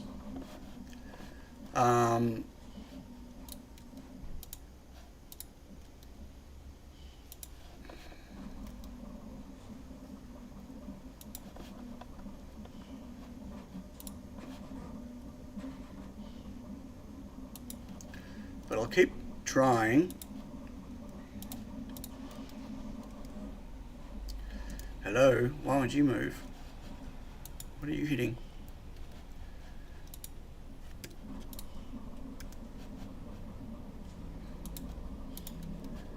Yeah,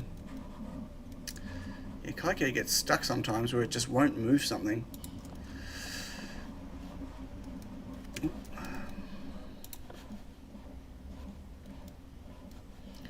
Can't really get that much closer. I want to get that closer.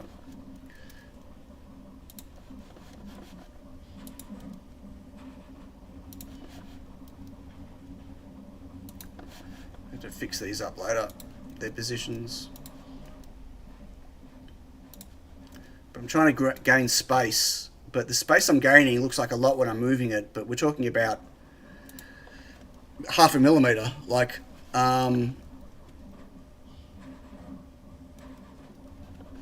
no, these can't be moved, no.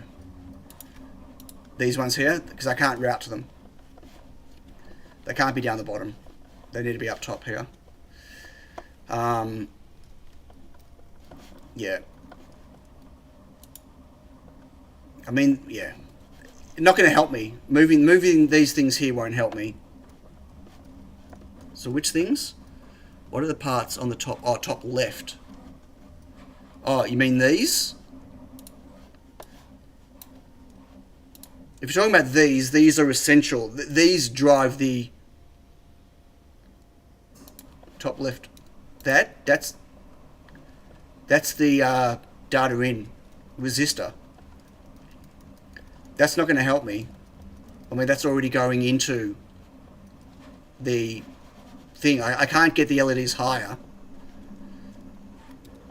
just because that's gone. That's not going to save me anything.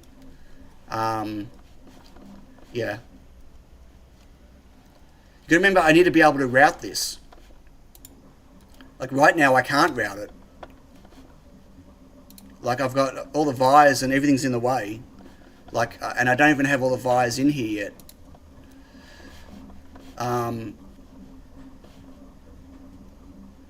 So yeah, that's not going to help at the moment.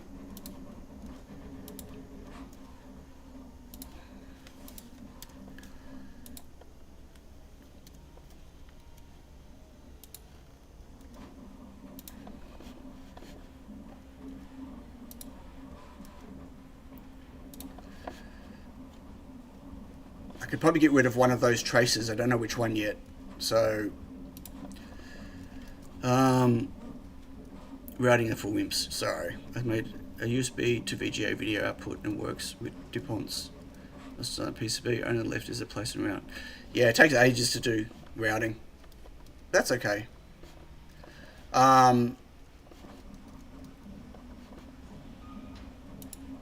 That's got to come down out of the way.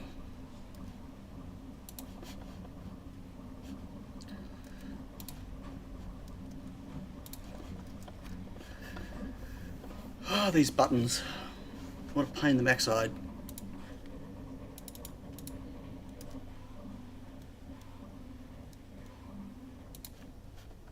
You could try to find smaller buttons, but you can't really get much smaller.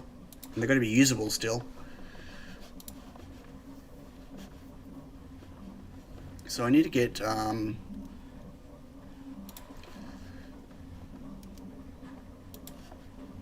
So this is the second LDO that drives the LED array that is connected to the AND gate that will automatically turn off,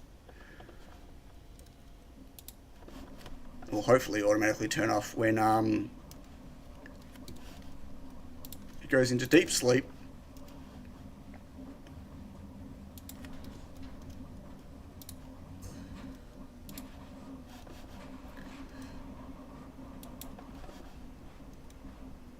Except I've got a problem with ground here now.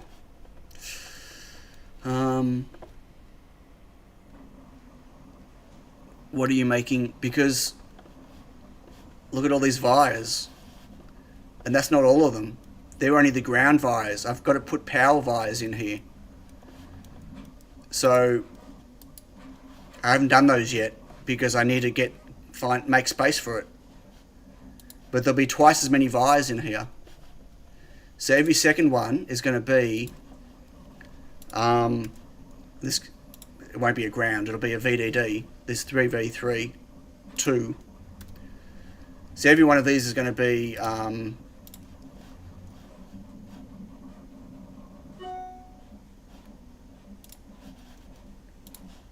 one of those.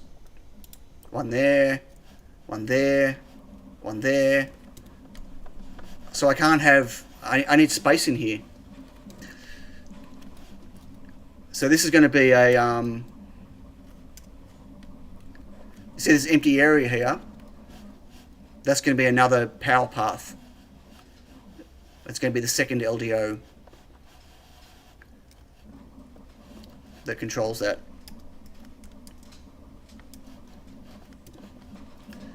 So I better make space for it now before it's too late.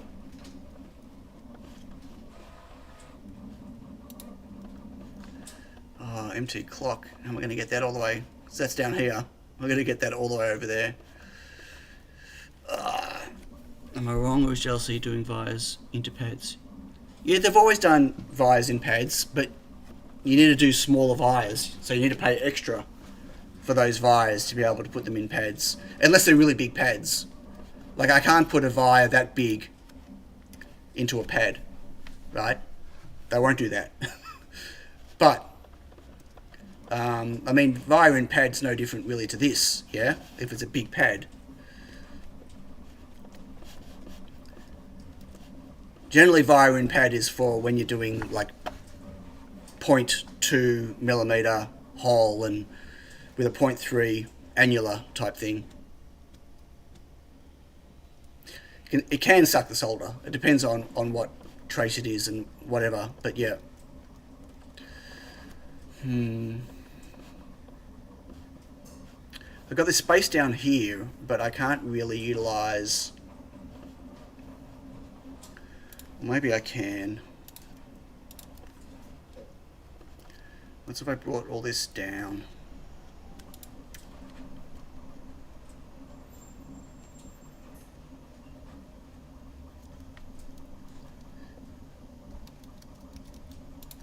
Wait. 15. If that's going to be 15, that can go.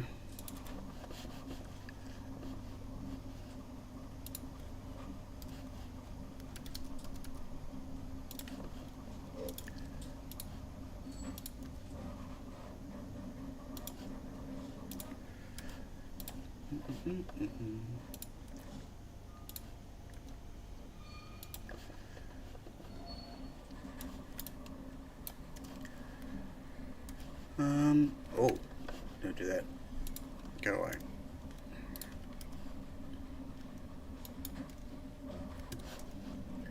Long layout.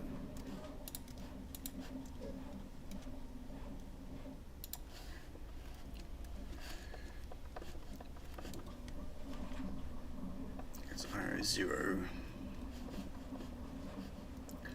So if I clear that space, maybe if I move this,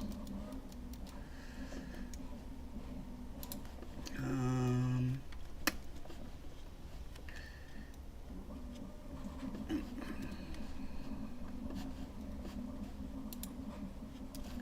get that out of the way just for the moment.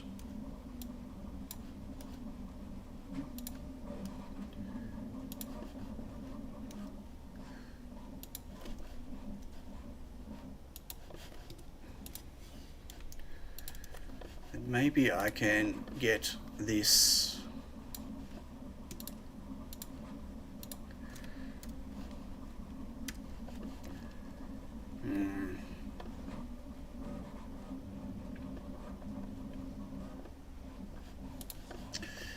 this via here sucks.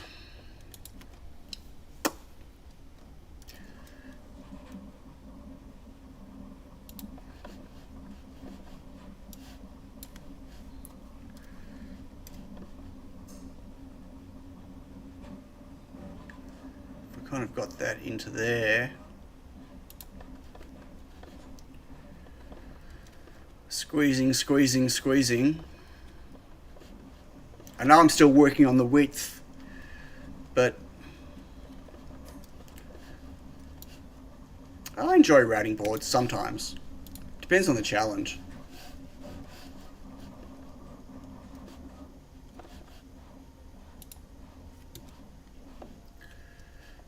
Need to get rid of that just for now.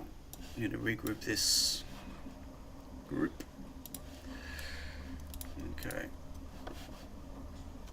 So we're back to having plenty of width again, which means I can get the buttons vertically, maybe. So like if that was there,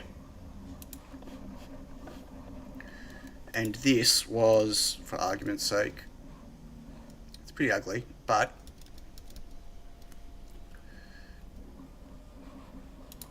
let's just say that was there.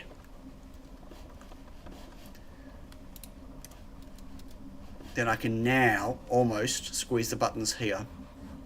I can, that LED and resistors,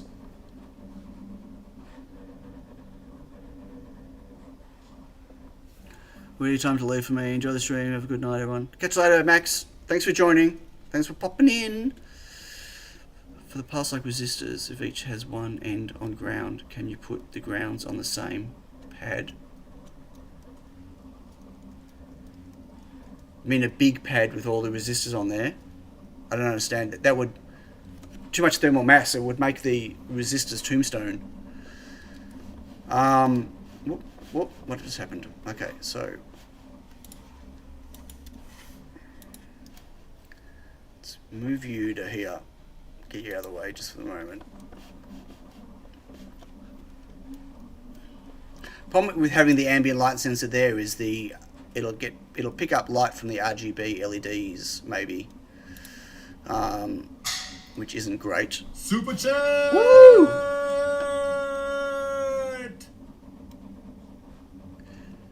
Thanks, Pro Engineer. Woohoo! Super chat. That's your third super chat. Thanks heaps.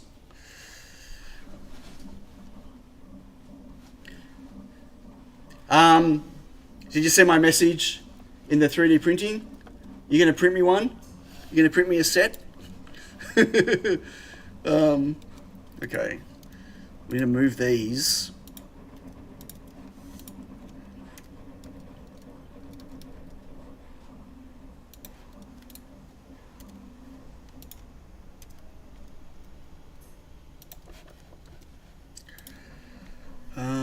Ba, ba, ba, ba, ba.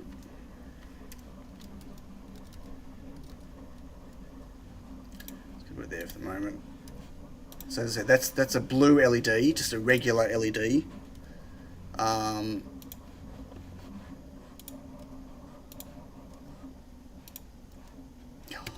on.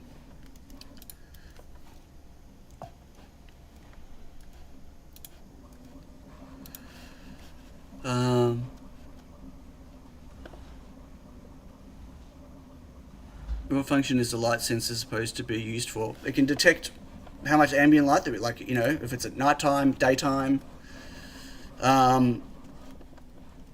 etc. Like, yeah.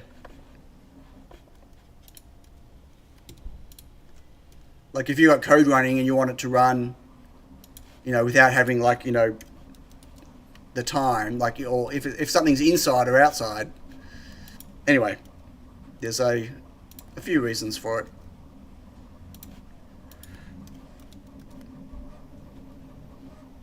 Rick the Almighty says this stream has a definite lack of pink LEDs. What are you talking about? Here's 49 of them that can be pink LEDs. Come on.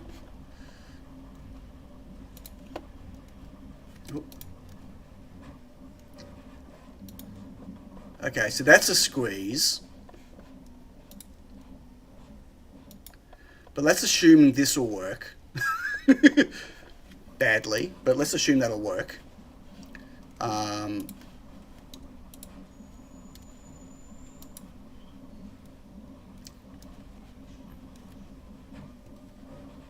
let's assume I can get power to it. And then I can get power down to here. Okay, it's V to D SPI. And oops, shit. That's gonna be rotated. Intermit Tech says turns off courtyard layer. Let's assume this will work and fit, no problem. I get rid of all the courtyards all the time. What a waste. What a having courtyards, like seriously.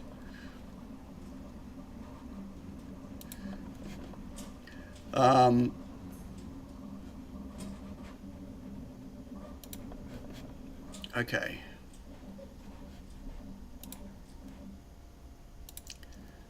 What? Why won't that go down? Is that locked? Track violates DRC. Where does it violate? Somewhere. Oh, right. Because I've got those in there. Oh, no! Yeah. Okay, I'll fix those. See, they ran on top of that trace, so it changed the name. Okay, but I've now got that in there, that in there. I have to get either MT clock there, which is all the way over here, or I have to find a different... I don't have a spare IO over here. Oh, IO 21.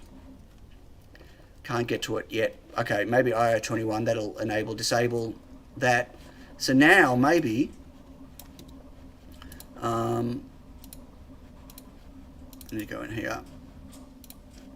I need to delete these for the moment, because they're going to stomp some traces. I can now, except for that trace, let me get rid of that, and let me just, these are not even the right spot. I'll have to fix the positioning, because I moved the buttons around so much. They're not right. But I can kind of squeeze that there. I need to fix that one trace. Labels are going to be a problem. Like, I don't know where I'm going to put the labels for them. Like, which button is which.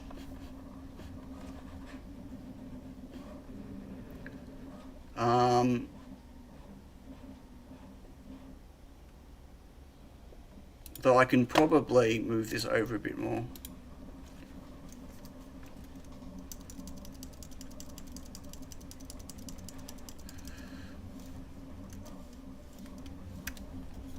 Which might give me enough room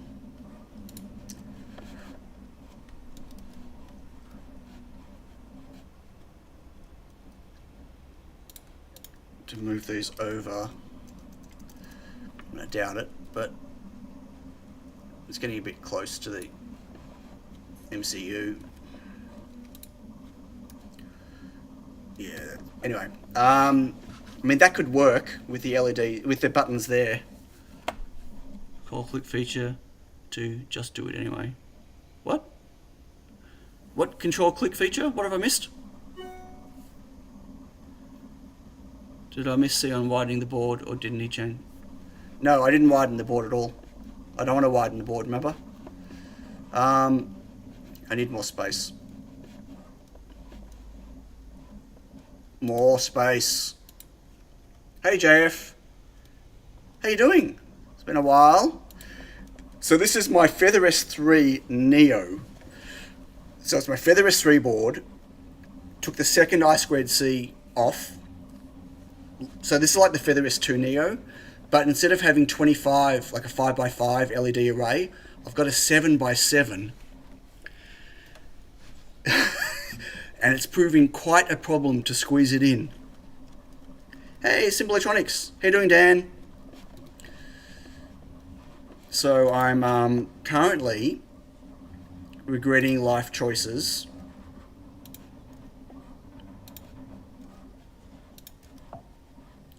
And these big fat traces. Yeah, definitely got some life choice regrets here. I'm trying to do this. I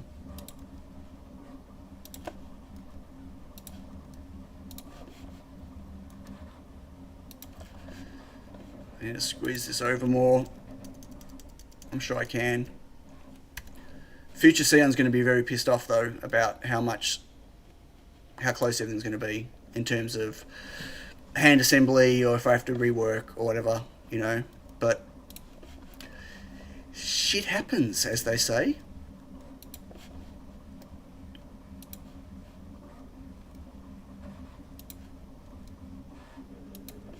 Like I'm going to keep moving. Maybe I can get this. Oh, come on.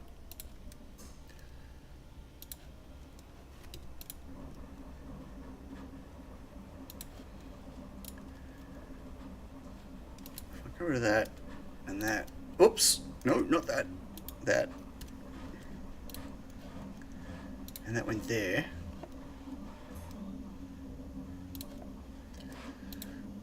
This is going to be quite messy to clean up again. But we'll worry about that. Let's Future Sion worry about cleaning this mess up.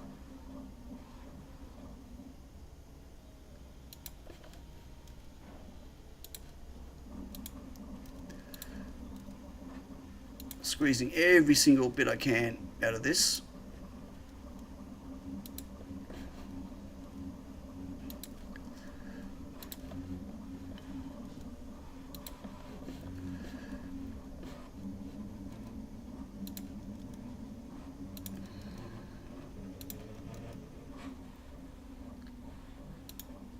Oh, that's a bit close.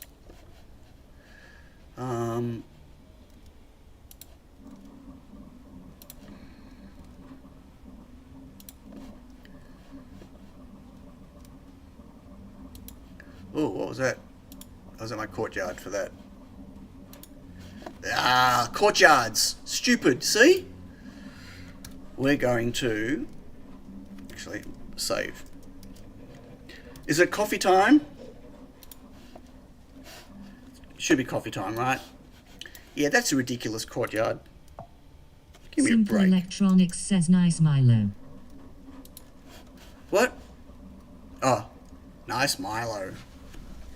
Nice Milo. No first cuts yet, though. I explained that at the start of the stream. Soon. Very soon. X1. Let's make it 1.4. Well, let's just get rid of it. I might just get rid of it, but for the moment. Minus 1.4. Minus 1.4. Oops. Minus 1.4, I said.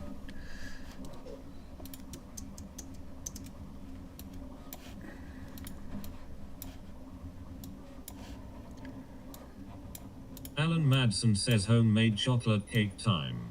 Actually, I don't even want that either. Is it?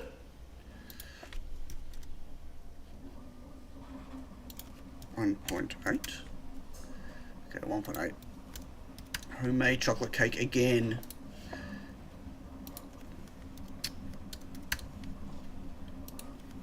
Intermit Tech says I often partly design on the 3D viewer. You often... Oh, yeah. I definitely review it there to get a better sense of how close things are. Not that I can ever guarantee that the 3D models are correct for it. Like this, even around here, is too big. But anyway,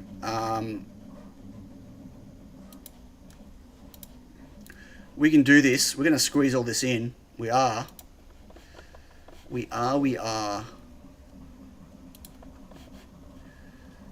what we eat.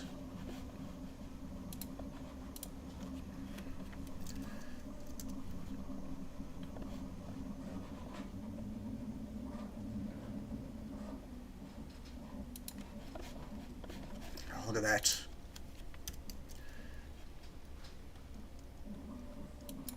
I think that can work. It's a bit close to the button, but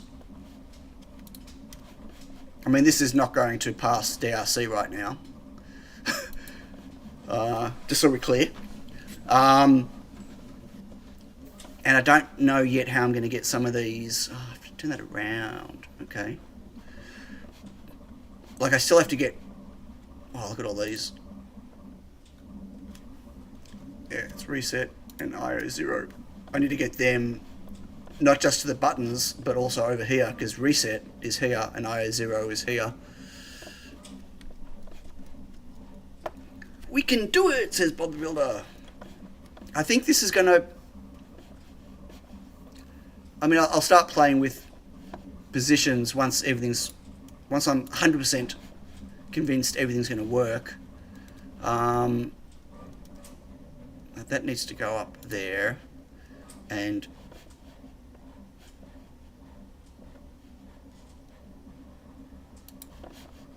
this needs to absolutely come up here, because these need to move out of there.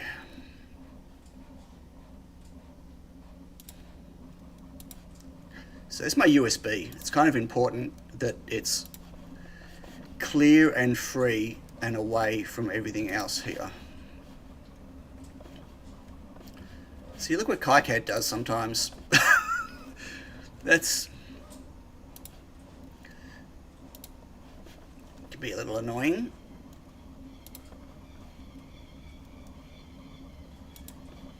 Actually, I really don't want that. I didn't want that.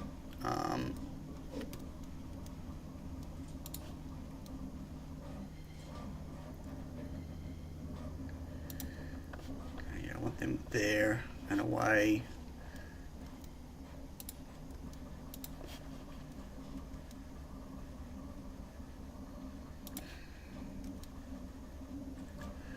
I don't like doing traces like this, but I need to get these away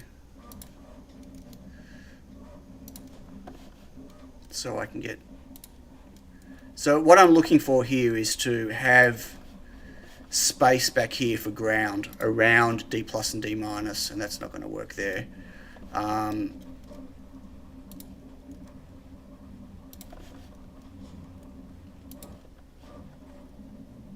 So as much as I can, I want to see if I can get ground plane between them. Not between the D plus and D minus, but around the outside of it. So like here and here. All the way. So it's a continuous island of ground. Does that make sense? These need to be changed to ground. So erect those.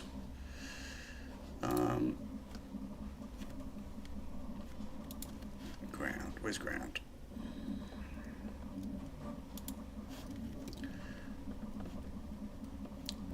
So if I do, if I just do a fill, Oh, I don't have any. That's interesting. Simple Electronics says if you need a ground plane, phone up Boeing.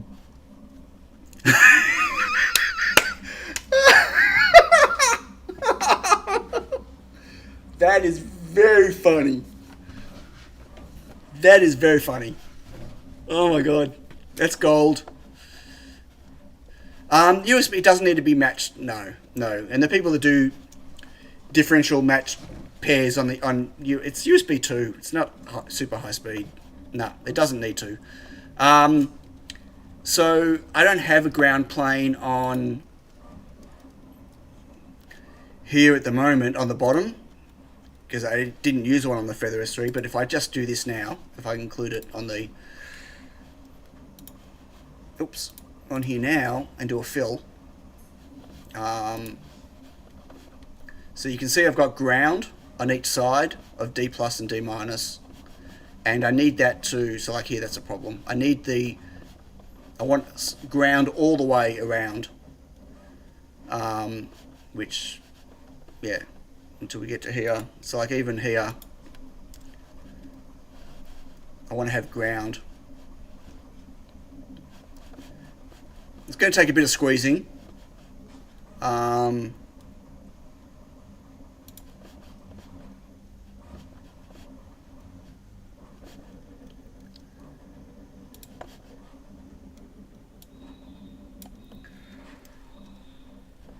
Almost.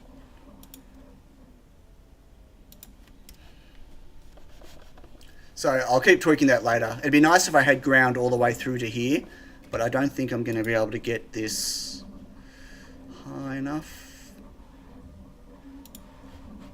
to get that through. Oh, almost, no.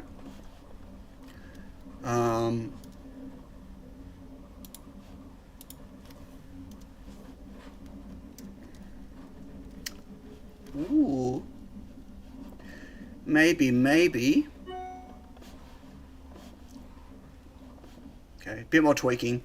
But, okay, I think this is going to fit. I have lots of routing things to solve now. Like some of these are too close, and like on the blue layer, on the bottom layer. But I think this is going to work. It's pretty about this empty space here.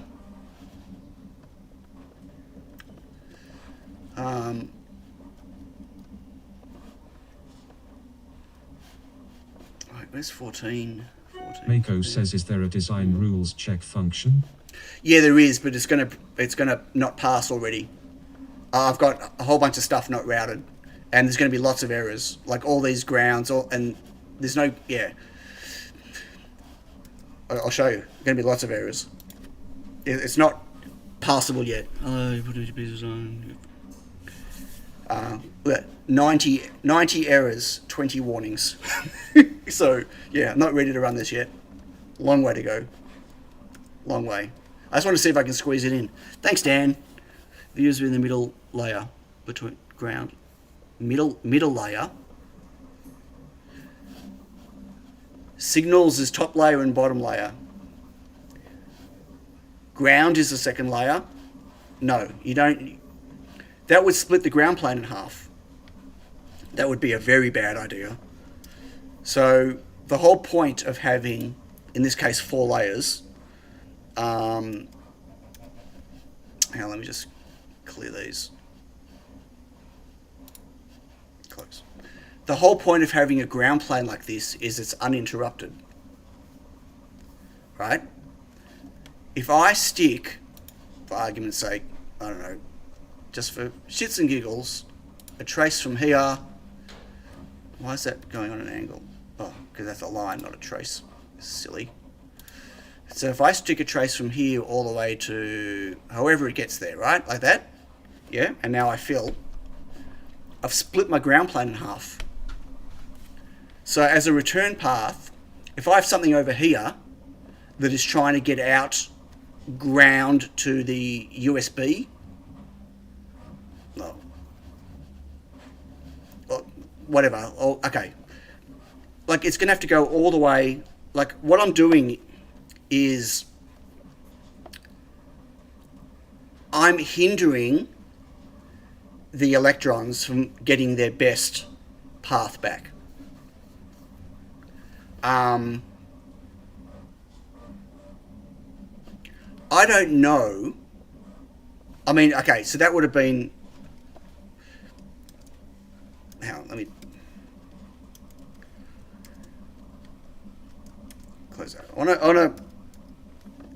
I want to show something else. This comes up a lot in my on my Discord. It's not creating a ground loop. No, a ground loop is different. Like the electrons can move around in a loop if they need to. A ground loop is when you've got a feedback loop where you've got two different. Different. So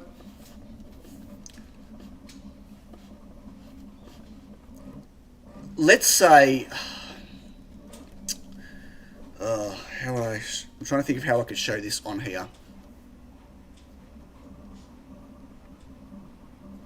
Okay, just for argument's sake, I'm going to do this. I'm going to grab, let's pretend there's no ground plane, in a ground plane, there's no ground wires, right? And then someone does something like this. They take this ground and they go like this, and they put it all the way back to the ground on the PCB. Like that, right? So instead of using copper fill and wires, they route traces for ground, yeah? That's a terrible idea. Trying to connect your grounds together like this is the worst thing you can do for your PCB design.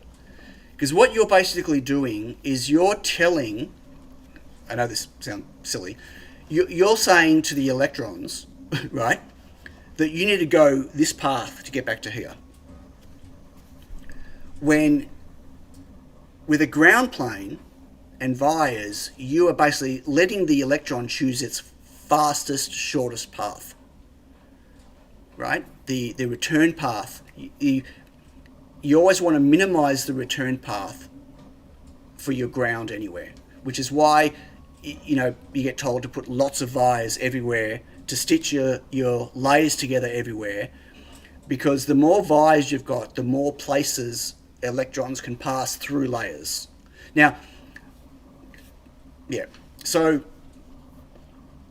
you never want to dictate to the electrons on your design what path they have to take, because you don't know the best path that they can possibly take, and you're better off letting them decide. And you let them decide by doing things like a ground pour, like an inner layer uninterrupted pour.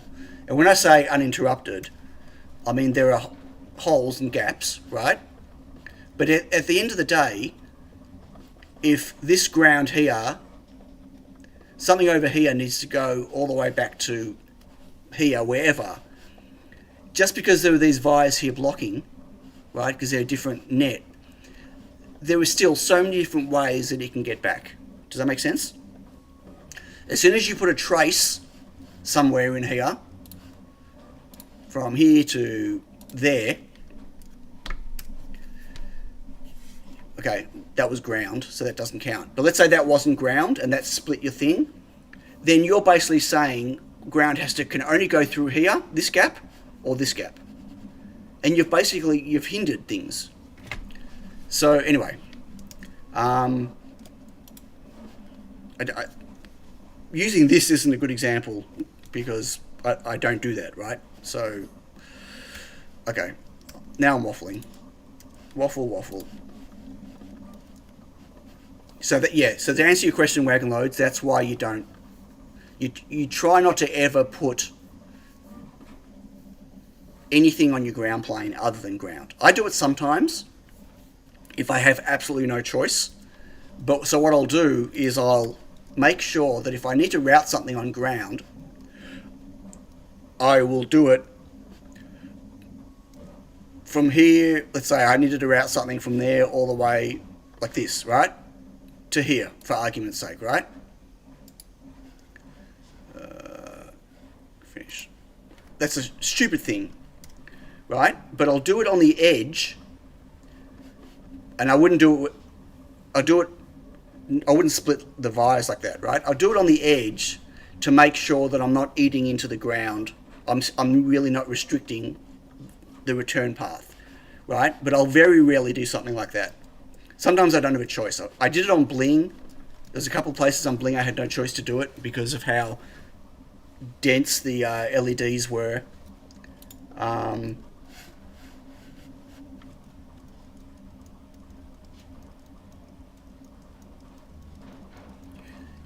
LIVESTREAM want to take the shortest path possible. A plane will almost always provide the shortest path. Absolutely. PR0 engineer says since I upgraded to Kickard 8, I can't get the key buzzard plugin to work anymore. Yeah, you need to. Although I think there was an update that came out just recently, but there was a fix that oh my god, Arturo from Solder Party had done.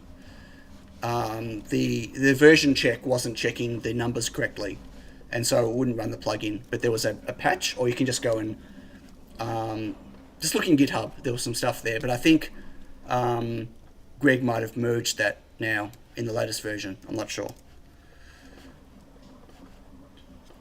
Okay, so I just need to solve these things now. If I ungroup that, I need to rotate that and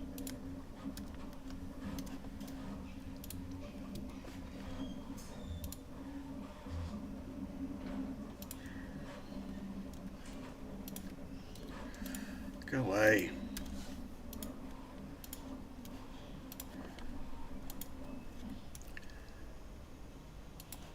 Oh, that's a bit tight. I need to make sure that I can get... Oop. Postman, 1 second. Hello, how are you? I'm well, yourself? Good, thank you. Awesome. It's freezing out here. It's It was warmer at 4 o'clock. I'm pedaling and pedaling and I'm not getting warmer. I'm doing something wrong. 4 o'clock in the morning. 4 o'clock, yeah, I get up at 4. Start at 4:45 and I throw mail off until about 7:30, 4 to 8, and then I'm on the bike, but I'm off at 11 and finish. Right. So, Nice. yeah, Yeah. just the winter morning starts. Bit ugly. Yeah. I'm not the friendliest. See you, mate. Thanks, mate. Sorry, that was my postie. I have such a, ooh, what is this? Such a nice postie. This is from New South Wales. Sorry. Probably something I bought. I just don't remember what.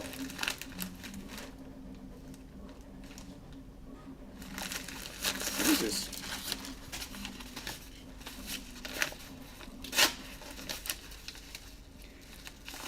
Unexpected mail. Oh, what? How did that come already? That was something else. Why? Another reason why I couldn't cut yet. Ooh, unexpected mail. This said it wasn't coming till June. So these are, oh, look at this. See on road, thank you for supporting my small business. How nice is that? PR0 engineer says packages you've forgotten you ordered are like a little Christmas present. They are, except this, I didn't think I was getting this till June. So these are ER11 collets. Sorry, ER16 collets, all different sizes. And they were actually really nicely shipped. So Milo came with a couple of 6s and a 3. But this is a whole kit. So this is from 2mm, so 2, 3, 6, 7, 9. Simple Electronics says every time my AliExpress packages arrives, my wife says I got some Christmas in the mail. But Ali stuff's different when it comes, because I'm expecting that, and you can tell it's an Ali package. But this came from Sydney, and it was just a normal express post. So I bought these via Amazon. So it's got a 4, a 1, a 4, a 5, and an 8 and a 10. And it's the 10 I needed. The 8 and the 10 I needed. The 8 I need for my test dial. So what I ended up doing was printing, well, that's a 6. I ended up doing this 3D print in ABS that connects to my test dial for doing tramming, right? That goes into my spindle, and I had to put it kept breaking, so I had to put an M3 bolt through the middle of it to give it, because like I'd put a bit of flex on it and it would snap. But these actually come with an 8mm connector, and so I needed an ER16 8mm collet. Anyway, I wasn't expecting these until June. Like, I think it was the 2nd of June or something they said it was going to come. So that is really exciting. So this is a piece of the puzzle that I was waiting for that I forgot to mention. Okay, got lots of collets. Hey Ian, how you doing? You made it. Hey, we're going to do a quick toilet break. Okay? I'm not going to make you a coffee, but just a toilet break. So back in probably only 2 minutes. Okay?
Okay, I'm back.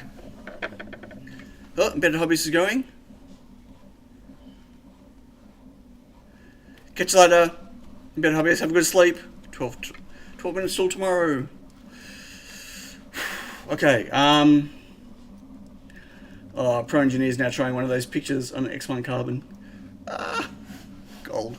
Okay, we need to get this routed. Whoops, just gonna put that back there for now. Okay, so let's get this working. I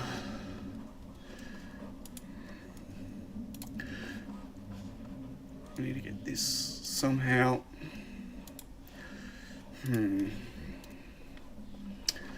That's going to be a problem. Except I can do that on the... Okay, let's...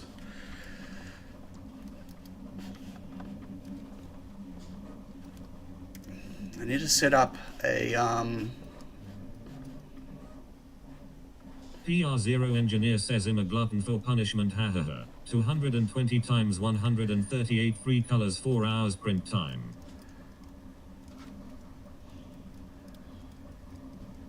Whereas print time's okay. Like, most of my print times are like 7 hours, 8 hours. So this is... Mako says, see, and like the postman, someone can enter your building just like that, or does postman have a key? No, it's just the front door. It's unlocked. I can lock the front door, but it's just unlocked. It's no big deal. I want him to come in. Well, it depends. If the package is small, he'll put it in the post box. But I mean, it's a factory. Like there's a front door. I've got a doorbell. I've never installed it. So that's a bit stupid. But yeah, no, I got no problems. It's a work premises. I'm here. I'm either upstairs, downstairs. I'm okay with that. Okay, so this is what I'm doing is, so these LEDs come all the way down here. I'm not going to be able to route power. Mako says so, not scared for robbers. Well, what are they going to do? I'm here. Robbers come in. Like what? Like it's them breaking in at night time. This is the problem. When I'm not here. Okay, so this V-bus here I don't need anymore because that actually was going to the second LDO, which used to be here, which is now all the way up here. So Simple Electronics says Cian will just unleash his god tarantula on the robbers. no tarantulas. Ugh. No. Scared shitless of tarantulas. What is that? I don't know what that was, but that can't be there. Okay, so I need to put a big, as big as I can anyway.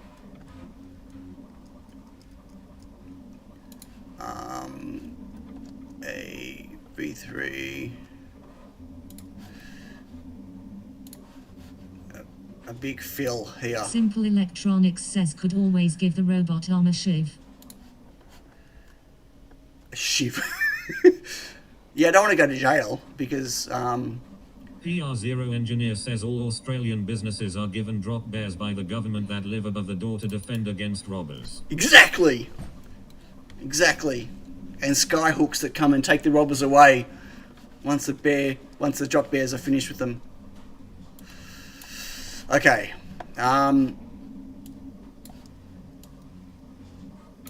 Okay, so that'll be what I'm going to attach my power rails to if I can get them all to it. I think I might not be able to.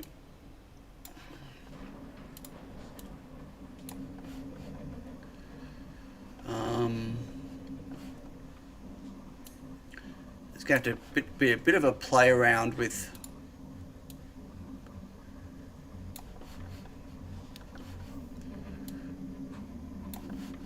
this. I might. Oh, interesting, because I don't have that V-bus here anymore. This one here.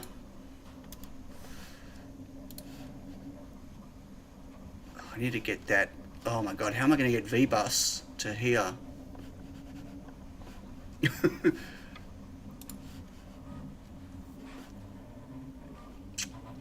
Well, that's going to be a challenge.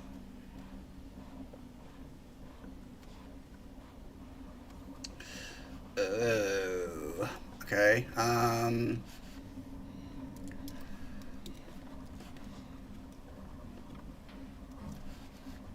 need to.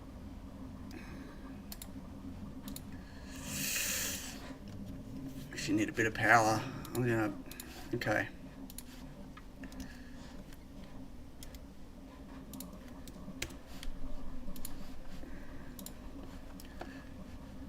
I need to get that to here.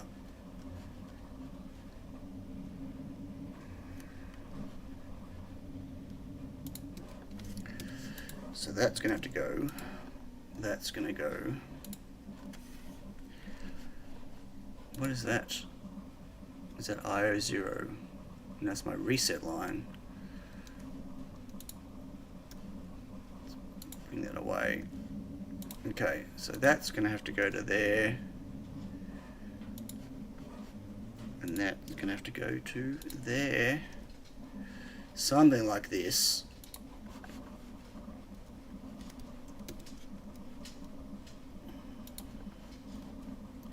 I wonder how close I can get that. Oh, might be able to put that there. Okay.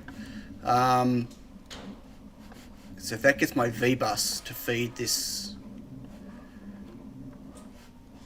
then I can still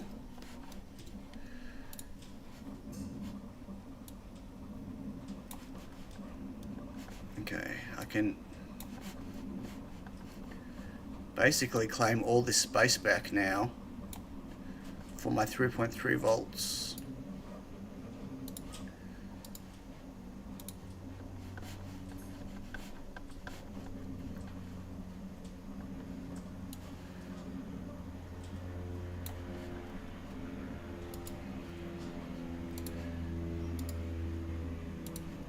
And by claiming all that back, nice big pipe of 3.3 volts, I can actually drop it now.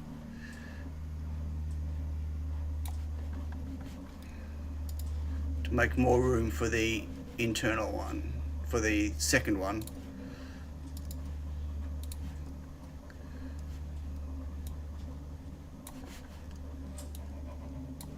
Okay.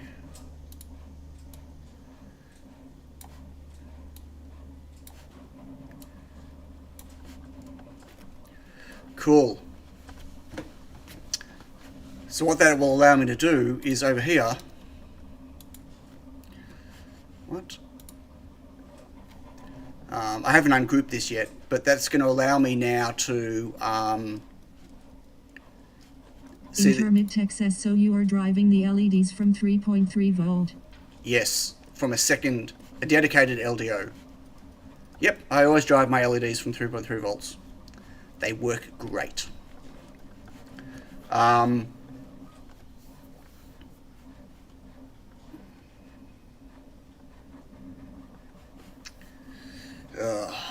Okay. I'll have to decide if I'm leaving this here or not.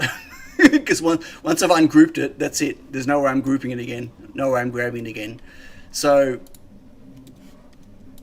like, can I squeeze? No. Oh, hang on. Okay, I need to move those.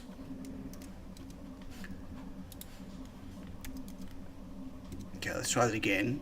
I want to see if I can squeeze in I can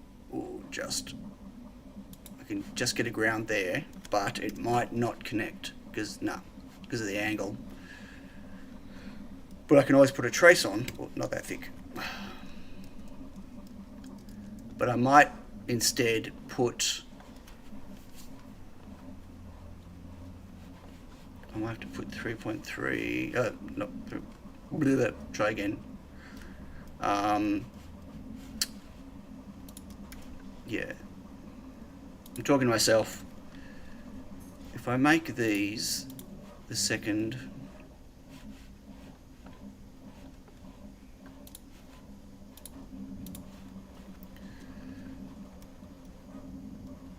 that effectively put trace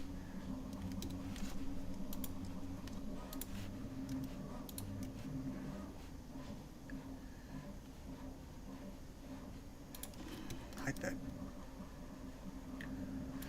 Anyway,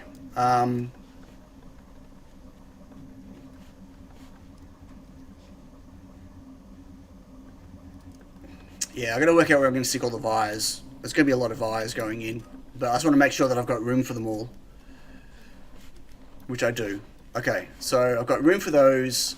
I don't know how I'm getting this power around here though. And I actually need this to be... No, I don't actually. I'm going to say it needs to be it needs to be a thicker trace, but it doesn't.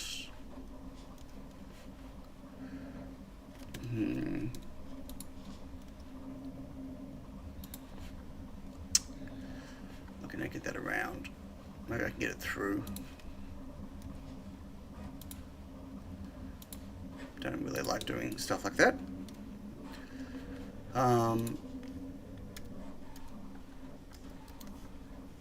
Let's make that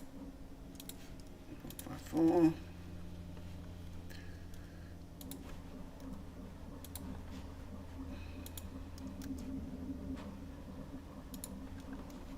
Okay. What if we rotate the middle parts, so VDD and ground parts? What, the middle part? Which? I don't know what you mean. Regular. You're talking about the LEDs? These LEDs cannot be rotated.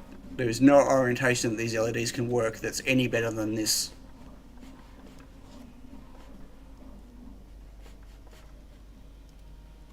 Or do you mean this one? Doesn't really help me if this is rotated. Well, I can't, because then I can't get this trace to it. So, were you talking about that? Or are you talking about rotating the button?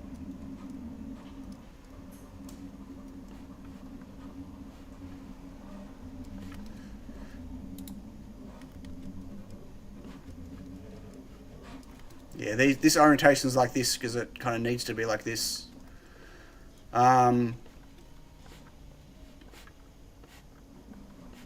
Okay, that's okay. They're fine. Ground there. I don't have 3.3 volts here. I can stick a wire there though. I can make some room here.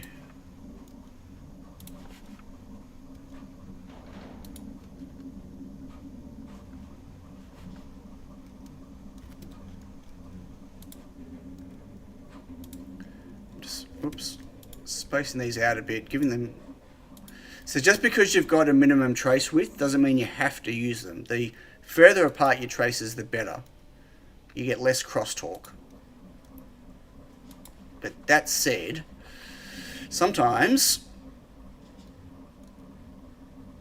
you just need more space.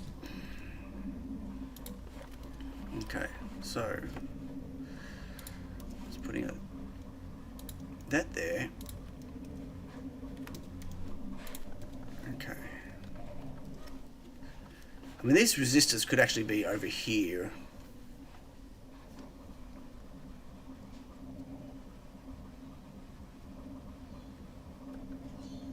I'd still have the buttons apart. Maybe we should just do that. I don't want to join the buttons together because of that space thing, but we've got the space over here, so might as well. We can just go plonk.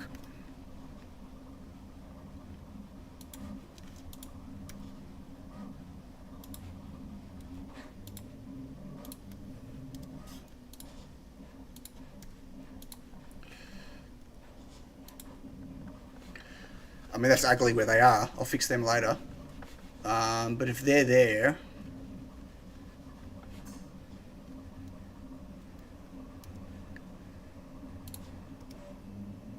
I want that one to be there.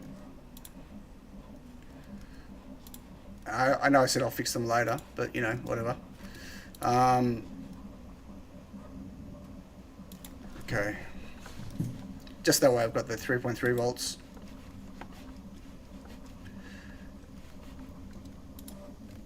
Okay. Almost get these in here.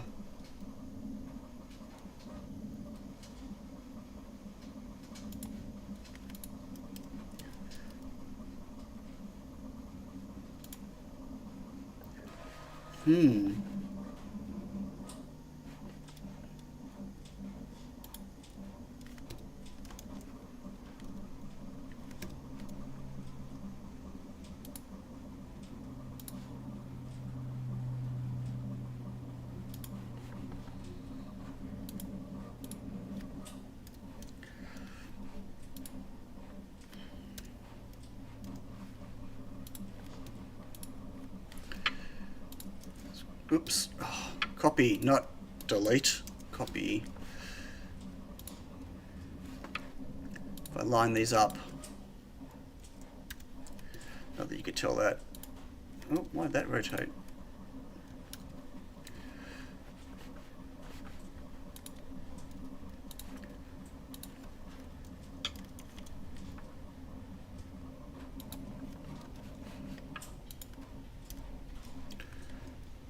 should really make the labels the same width, but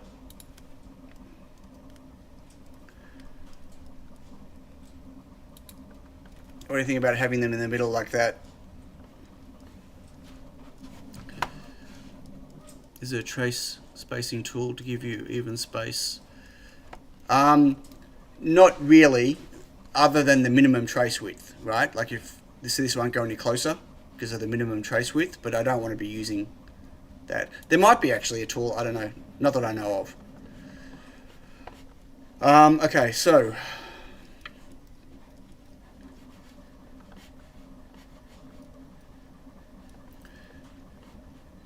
the question is, are we now going to move, we can move this back a little bit. Except for the SCK.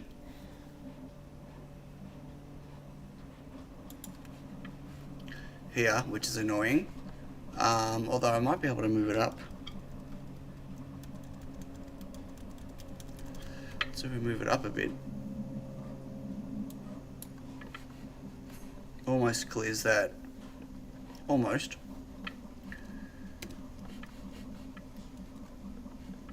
Okay, except these are now, just need a bit more space here.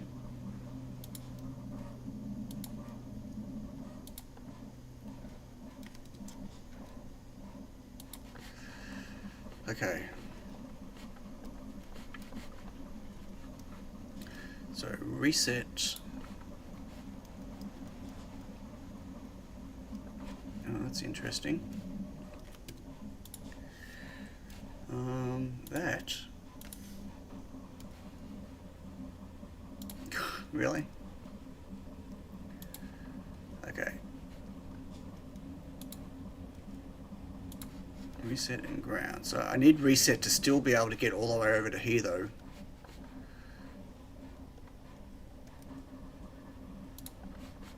Somehow I need to get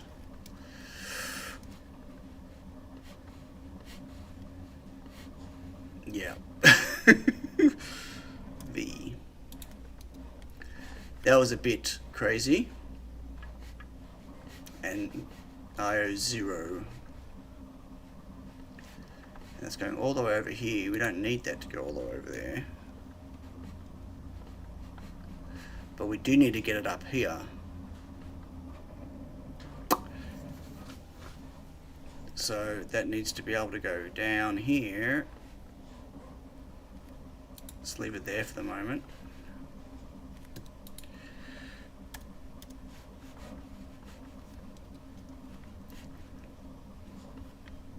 I have lots of ground wires all over here that don't necessarily need to be here right now. I can put them all back in later once I've worked out where everything's going.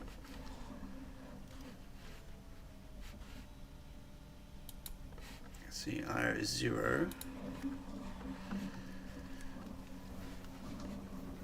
Maybe reset should be up top.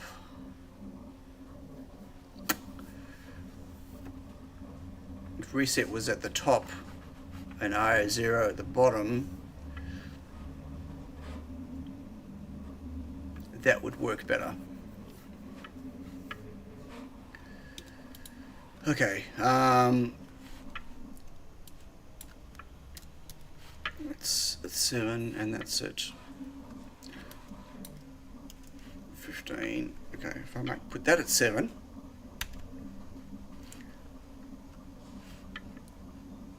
And then, oh, they're not even next to each other anyway. And that one is at 15. And that rotated.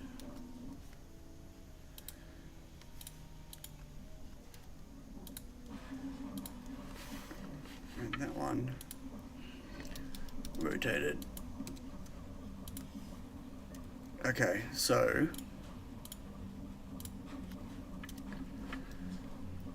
my reset, and that can now go to, sorry, this is a bit messy.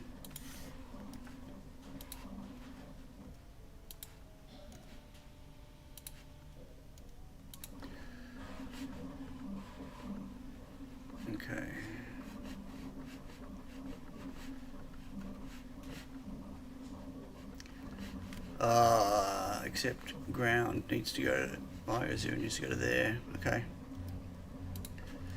Does anyone? Oh, hello, Iggy. How you doing? From Plague Central. What? Variant back from. Oh, no way.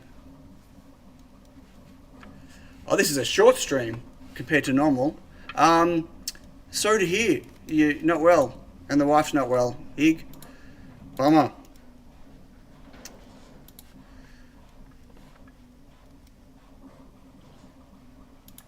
Okay, so we want that and that gone.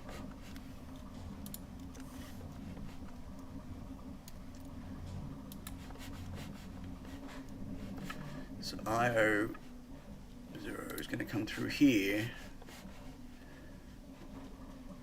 into there. Oh, but now how am I going to get reset through?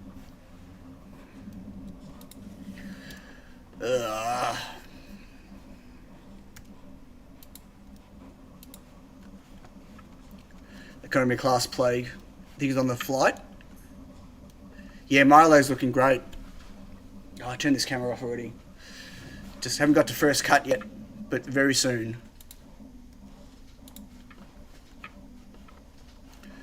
I need to get reset through.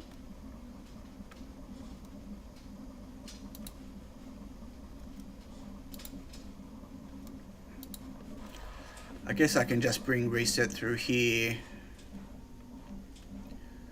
with a via.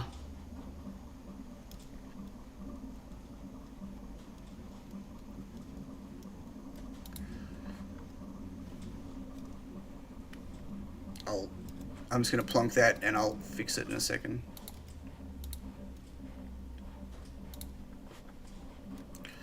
I mean, that's a bit yuck, a bit ugly, but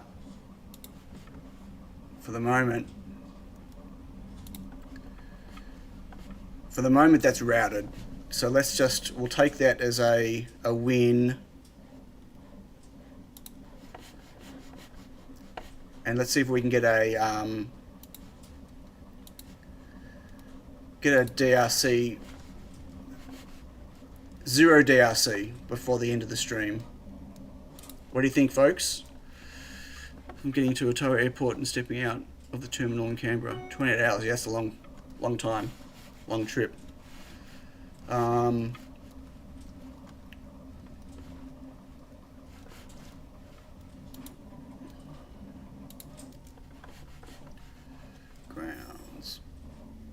Okay, so I need to.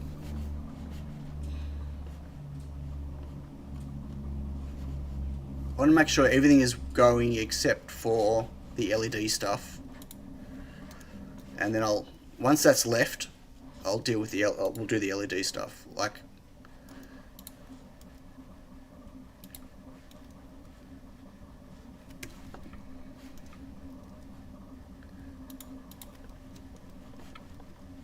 as in error-wise. Oh, empty clock. Right. So I can't get 21 out, can I? I don't think so.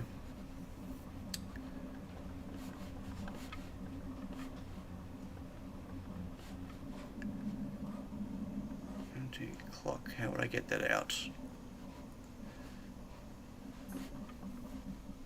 I don't think I can. Can't get that around either. And what other IO have I got? Can I use?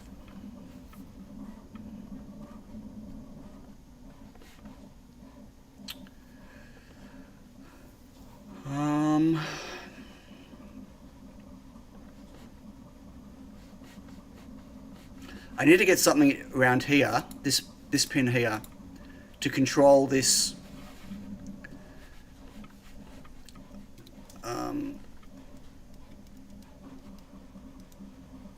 Just bear with me a second. I'm just going to do some nasties here.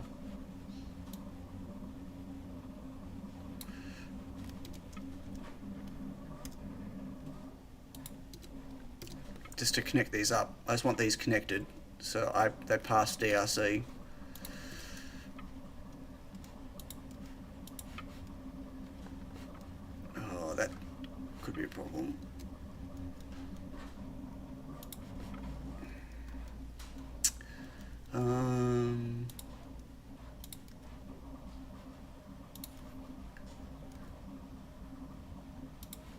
super chat. Dude, thank you. Thanks, Iggy. You didn't have to do that, though. I deserve a coffee. I don't know if I deserve a coffee. But thank you. That wasn't necessary, but thank you very much. I'm gonna get a coffee and breakfast once I get this to 0, or as close to 0 as possible. Okay, so hopefully I'll get some ground in there.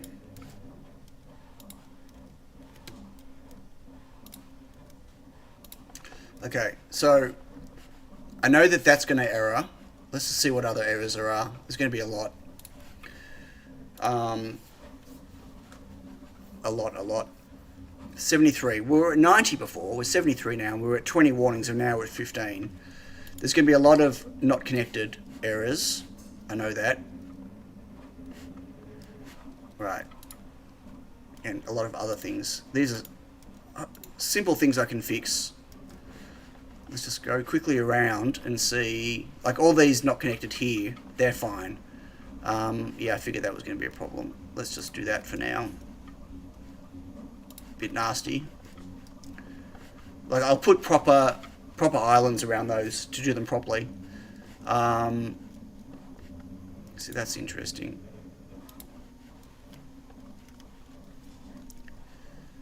Okay. See, a lot of these I can fix just by sticking some wires in. Fartman says testing 1 2. Why do you keep testing your farts? Okay, and there's going to be, yeah, lots of, they're all fine. Oh, right. That should be ground. There was a trace there before, which obviously made it that. Okay, it's obviously too close. Just looking for the red ones at the moment to fix them. Oh, what happened here? L1. ChatGPT says it's pronounced fared.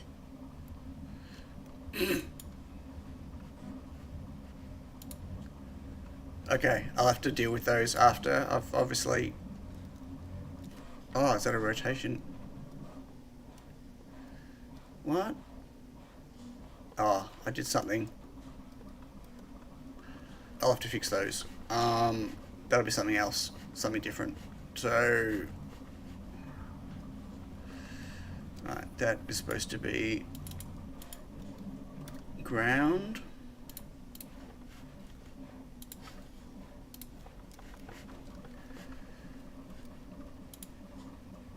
These are just little bits. These yellow ones are painful, things like that, right? Happens when you copy and paste a few times.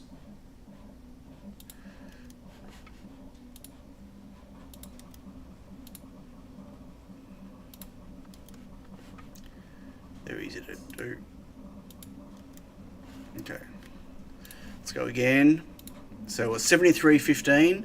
Now it's 63.8. 63.8. So here.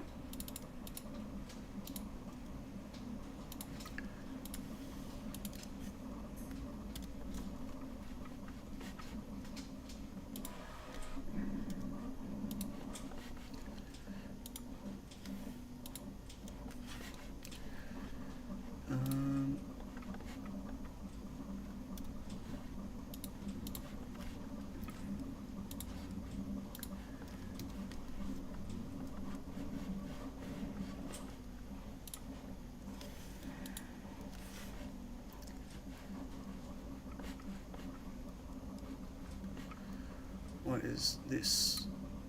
Oh, that's just the touching of the silk. That's not going anywhere.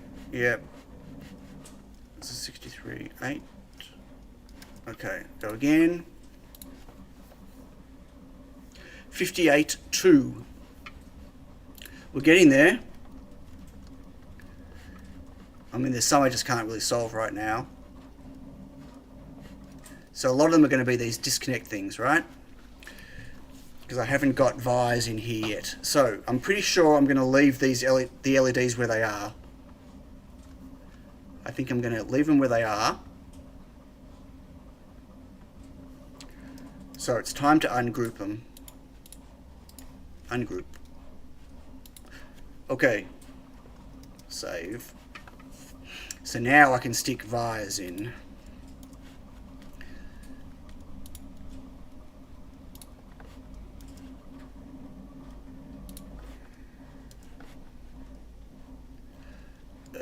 That might not be a good idea.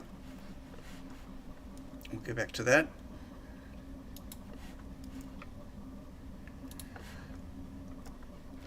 And that there going right through there. It's not great. I don't think I can get it down though. Oh, I can. Okay. So another one in there. And can I not get that lower? It's a little bit lower.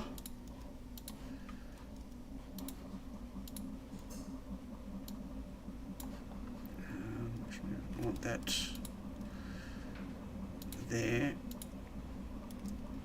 and I want that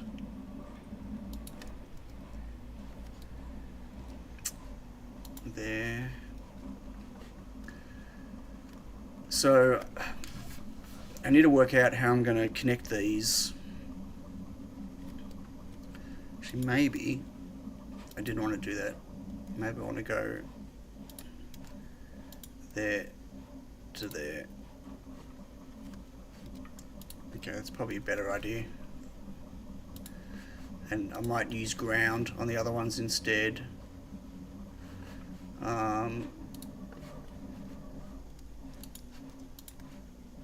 Then I can put that there.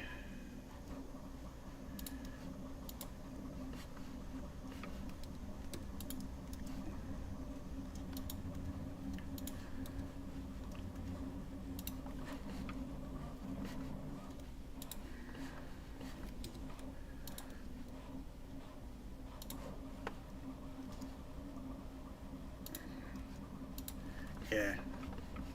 Messy.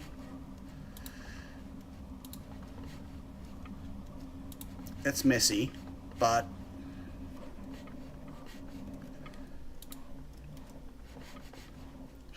cleanup can come later. There's always going to be cleanup with this. These are going to be difficult.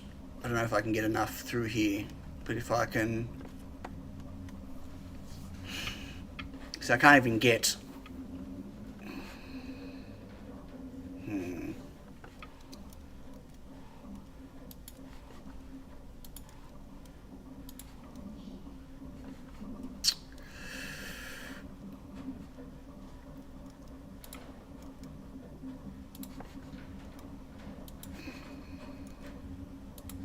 I don't think I can make enough space. Maybe. I need to make enough space so that I can get at least one via here.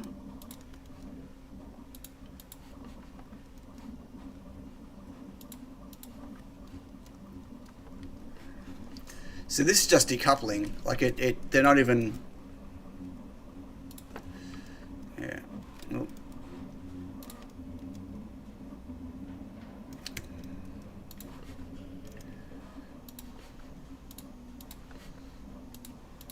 Okay.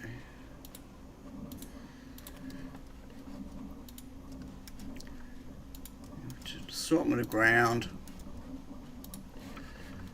I'm gonna have to tidy all these up at some point. I don't know how.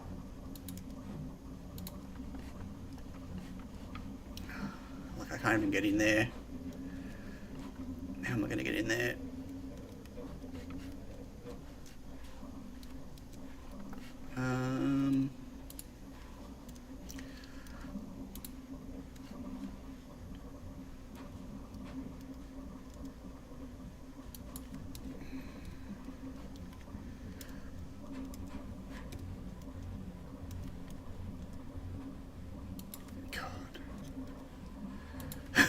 Is this ugly or what?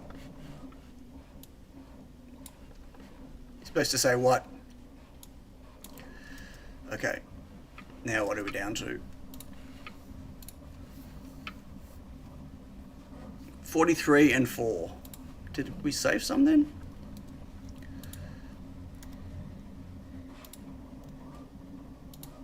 $43 and 4. So there's all these ones, these grounds. So I need to be putting,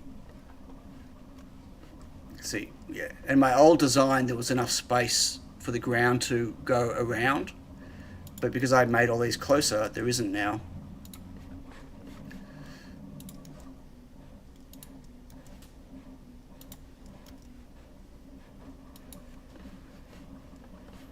A lot of eyes.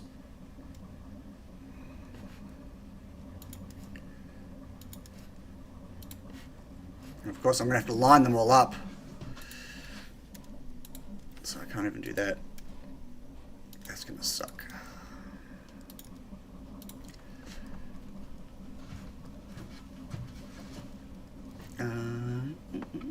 See, how do I get that ground?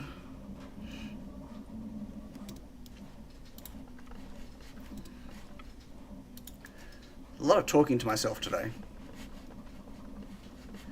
I mean, there's only me here to talk to anyway, to talk to myself. That's not what I meant. But in terms of, I'm not talking to you, I'm talking to myself. Does that make sense? Anyway, shut up, sound.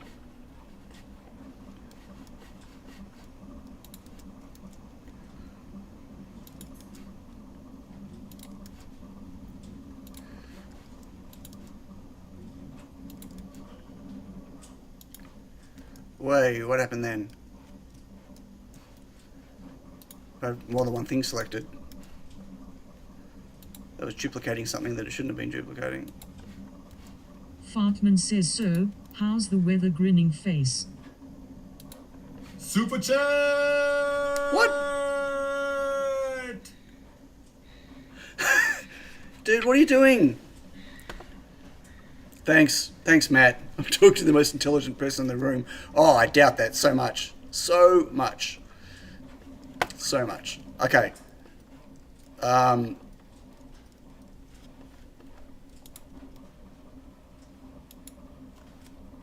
I get through? Okay, cool. So now, what about now? Now, run. So it's 43.4, 25.4. Down to 25. Wait, what's here? USB to USB. Ooh. Oh. What happened here?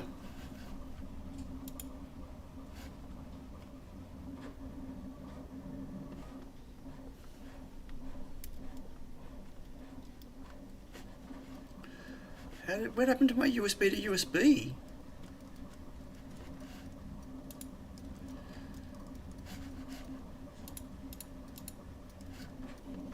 Uh-oh.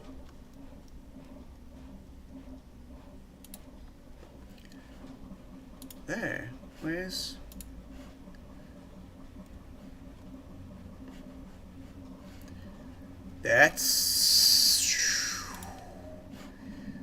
That's interesting. I must have deleted something a bit bigger by accident.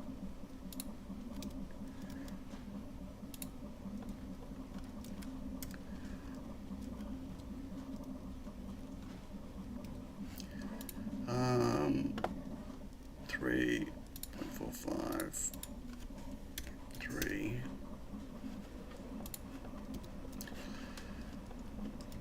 Okay, that was... I don't know when that happened.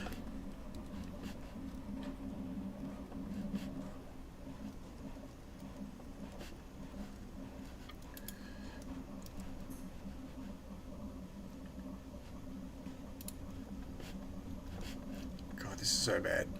Why is it not... Captain Kirk says boot and RST labels are reversed. Yeah, I'll fix them later. I'm not even sure I like where they are. Oh,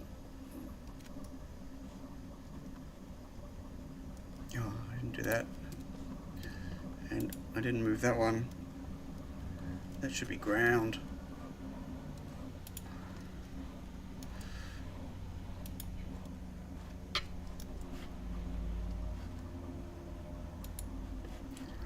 That's interesting, actually. Probably want that to be there. And that to be there.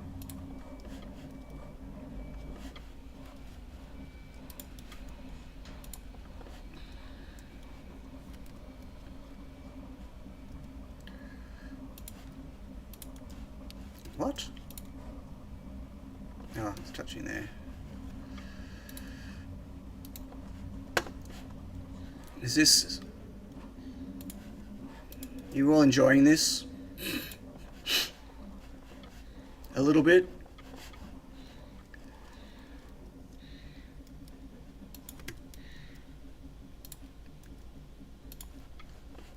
I need to get those closer together, I reckon. And that's interesting. Whoa, big.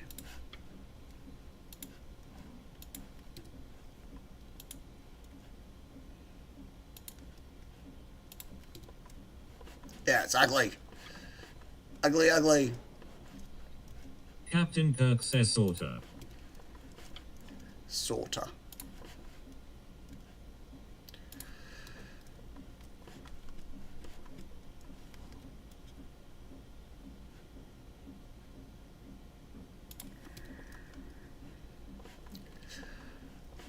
That's interesting. I need to get rid of that. Okay, so ground, ground, ground, ground. Fartman says, but it works, so is it really?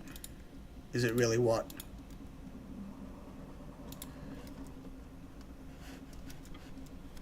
Is what sort of works? 25 and 4. 16 and 3. Whew. What's wrong with that? Oh, there's probably no...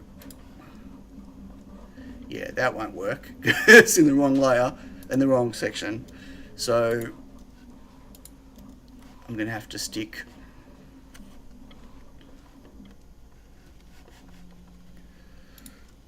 one here.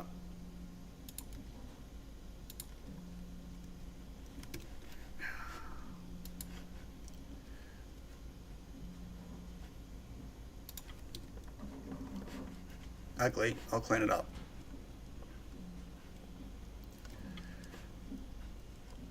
Actually, can I fit?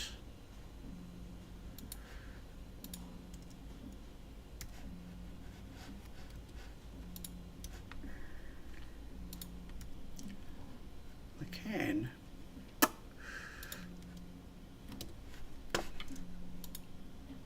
So maybe.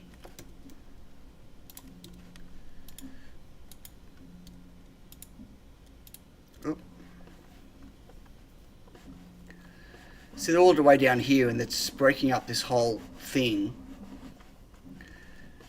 What's if...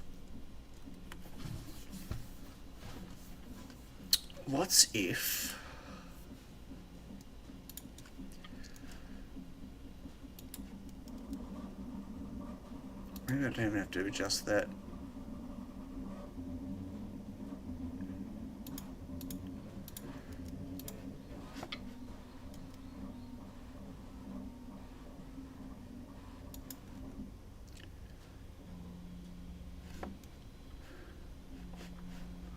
Oh, that's only working because there's no ground there. Okay. Okay,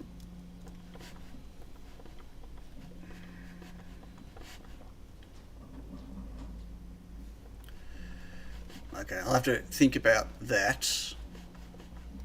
Like, I need to clean this up down here. Like, this is, like, all these grounds being separated like this is just not great. Not great at all, but if I had a way to fit this here,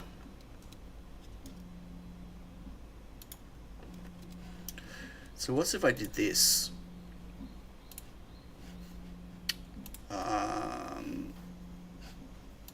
Solid.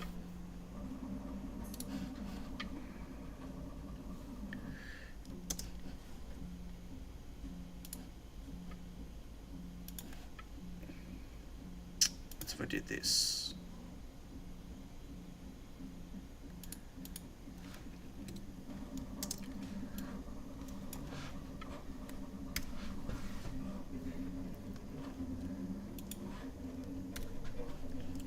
And if I made it 0.1, 0.1 clearance. Ooh. Ooh. So if I did that, it's ugly. I could do that everywhere. All of these were moved up. I don't even need them everywhere. Like, I could just do every second or something.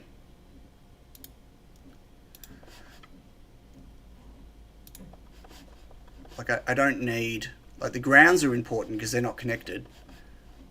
But these are. So, like, I could just go...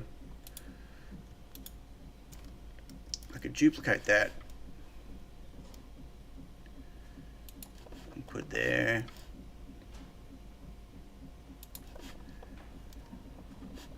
And there. And I don't need that one.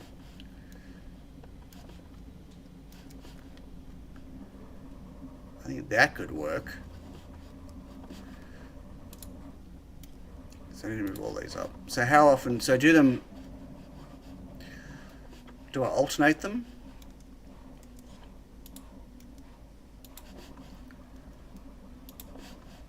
Am I talking to myself? Yes.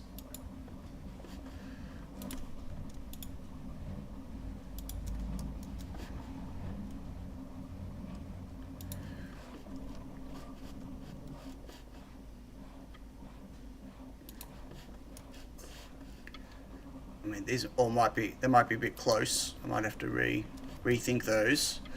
But this is going to give me more errors, not less. Yeah, it's gone up. That's okay. I want to see if they fit.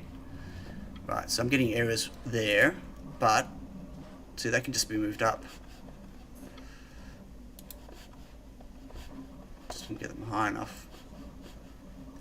So that's working. So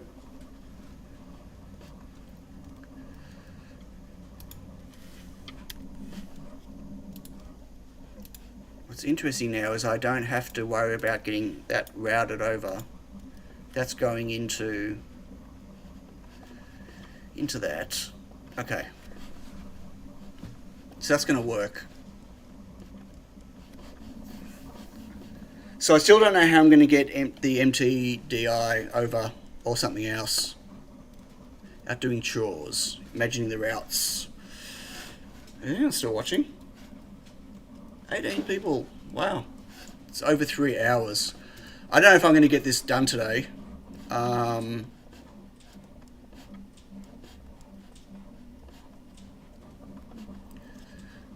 From a running out of energy point of view. I mean, there's a lot still to do.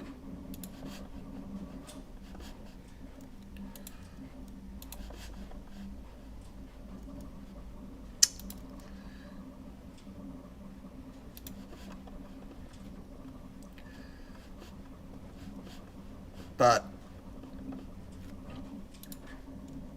I think we've worked out that it's going to work.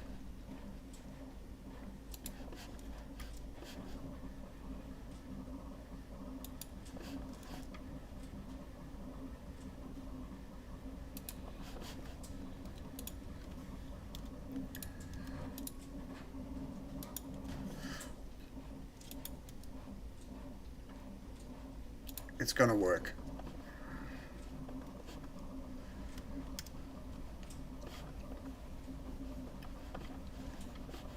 Just this one. I can't even get a wire out from it. Or maybe if I move the ground. Yeah, like maybe I can, but I don't know where I'm going to take it to.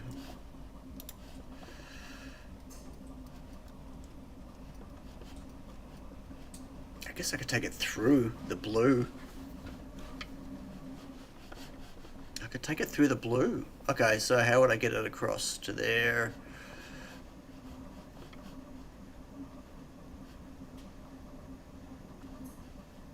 Red, no. Blue, blue, blue, no. I need to get this through these blue and red.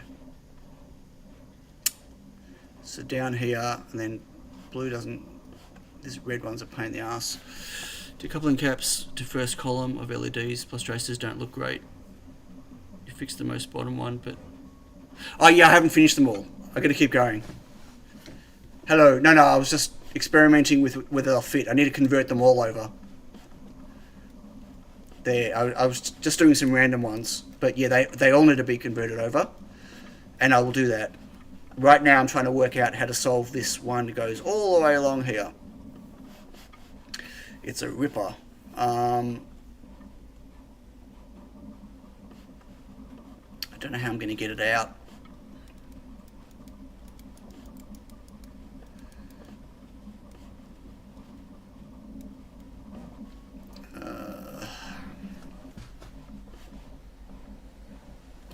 And this needs to be off that as well.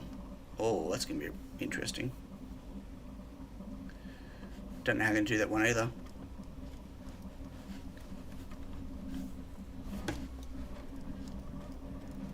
Okay.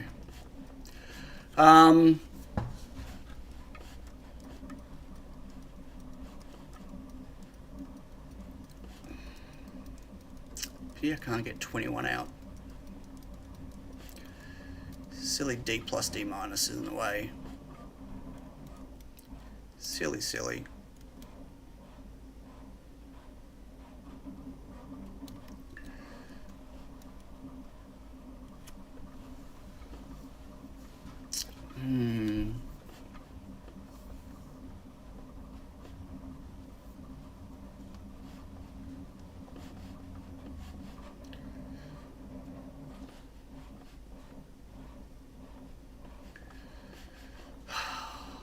What a pain.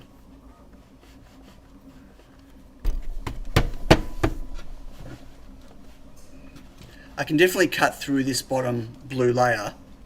I'm not worried about that. I just can't get across it. I can't get from here.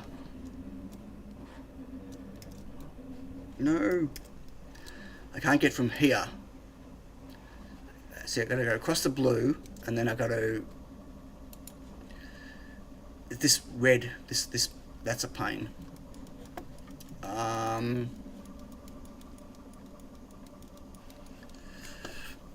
Catch you later, Mako. No, I absolutely cannot move the second LED. No, you've missed. Have you watched the whole way through? No. The second LDO is over here, and it has to be here. I cannot get it over to the other side. Can't. Yeah, no. This is like 2 weeks on and off worth of work just to get this squeezed in. Yeah, no. That's the second LDO here, which has to be near all of this stuff. It's,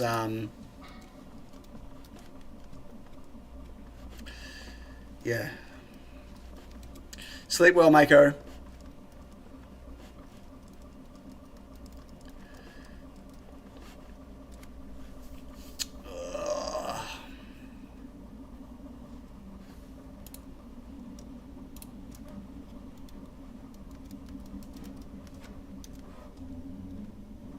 Still not convinced about these labels here, but anyway.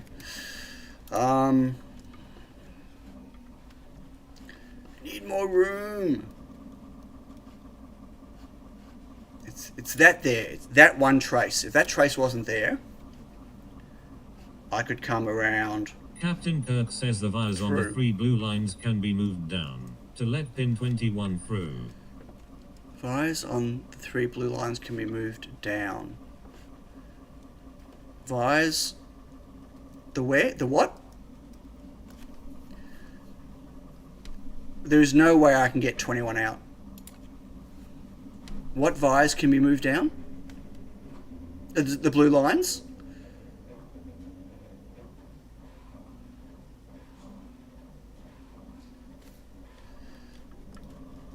These traces can't be moved. Near the bottom, you said 21. 21's up there. It's not a matter of moving. It's not. These aren't the problem. That and that is the problem. I can't hop back and forwards. I've got top and bottom. I can't get across here.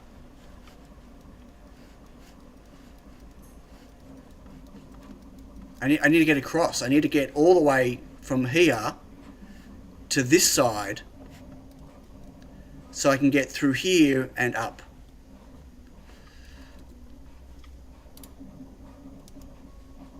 Let me show you. And this is going to be a problem. This is not. Can I even get that in there? Okay, let's say I can even get that in there, right?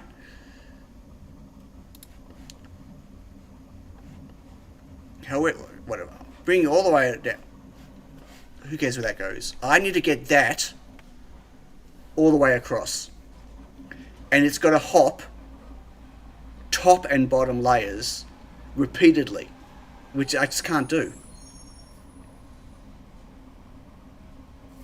What red pin has... What about it? Huh? What's the yellow arrow got to do with anything? So I need to get this across and I can't.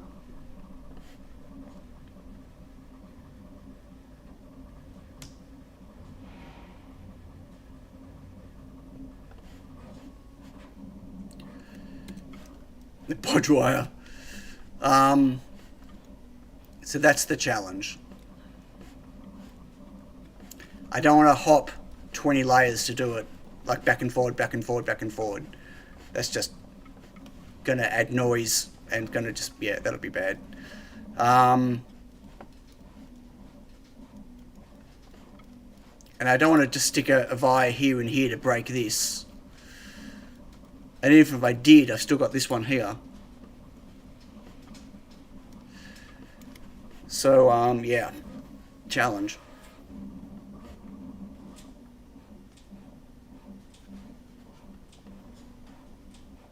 I might have to look at, like taking these.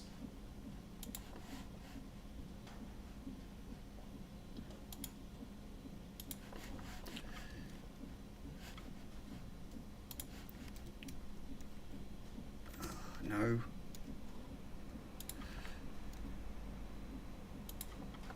So if I brought them through,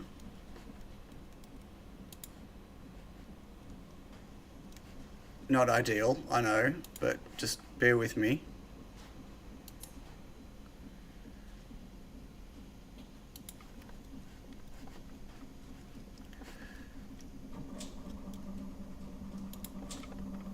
What that's going to do is give me more space. Oh, what doesn't like? Oops. Go away. Oh, here. Oh, right.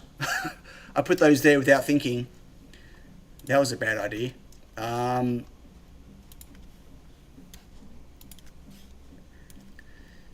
Don't turn layers off when you're routing, because that could go bad.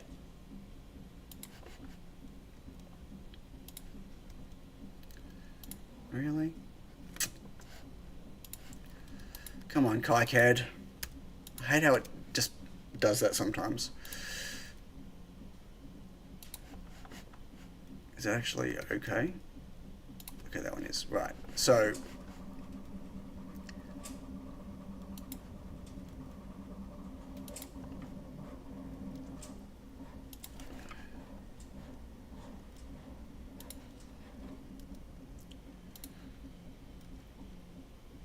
I'm a bit worried about having the LEDs running on these, over the top of these. We'll have to see what happens. So I've now got the ability to move these all closer. And so maybe...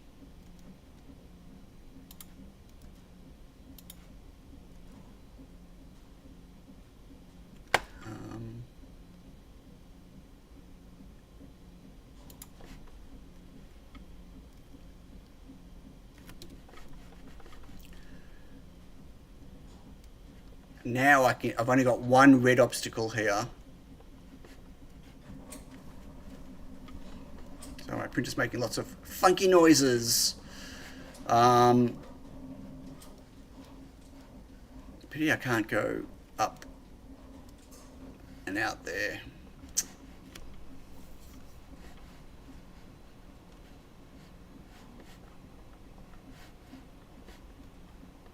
Oh, it's frustrating. It's a full-load board. The LEDs can get over it. Can get over it? What do you mean? I'm worried about the signal integrity of these, like IO 17 and 15, with the LEDs cycling. I'd like to keep the signals outside of this if I can, but it's not possible at the moment.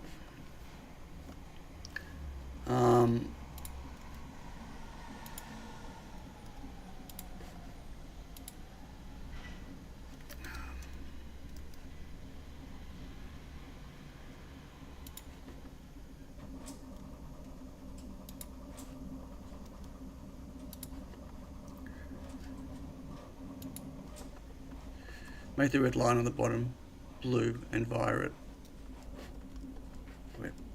Red line at the bottom, blue. Which red line at the bottom? These are all blue traces going here. I can't make it. Yeah, no. I know it's hard for you to kind of explain, like when I'm working on it, for you to visualize what I'm doing and like this red one, this blue one, like I don't know which red blue one you mean, but there isn't really any that I can do that to. There's a problem. And even if I fix that and it wasn't there and this went around here, I still have to get it through here and then up, right?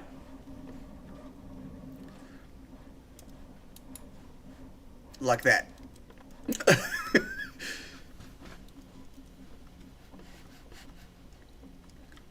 Well, I don't, that, right, but then I've got to do this. It's just pretty nasty. Yes, I can do it, but I'm trying to find ways to not do that. Actually,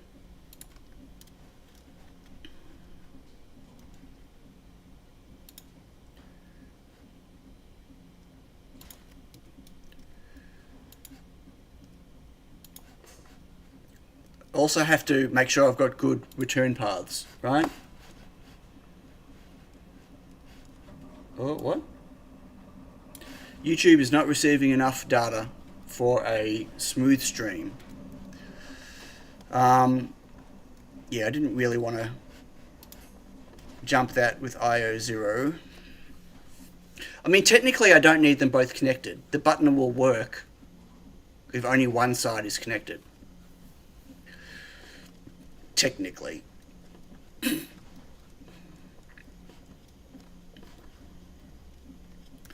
But by doing that, I can now move these back, maybe.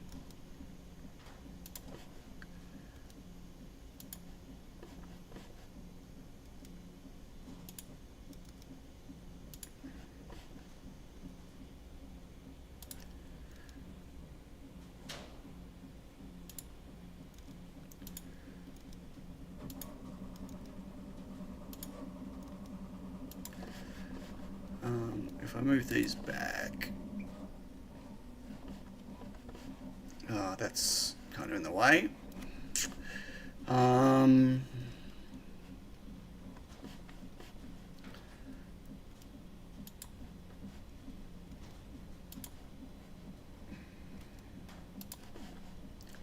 want to get these traces I put through the middle, I want to get them back out again, if I can.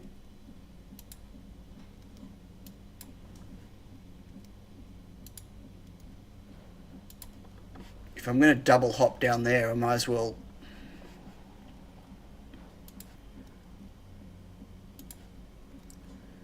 fix this.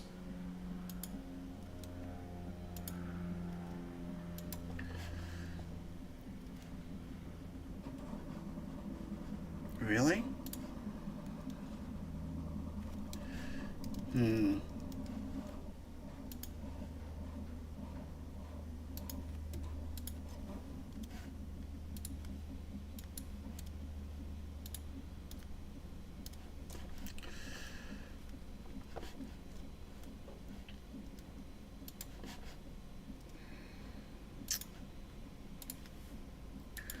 Why do you do this?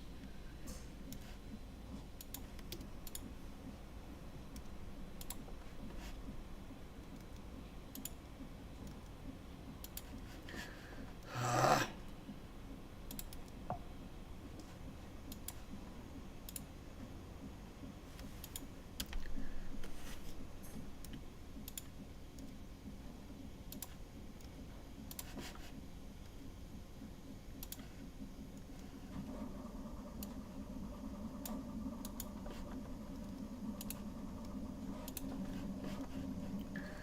Come on, almost there.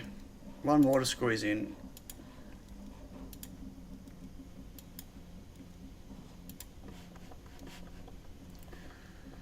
I don't think I can squeeze it in though.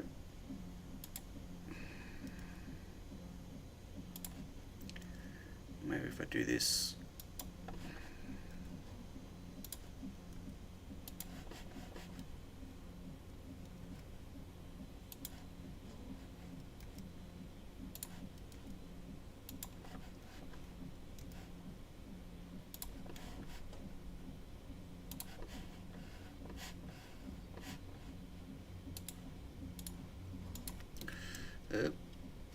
That's a bit janky.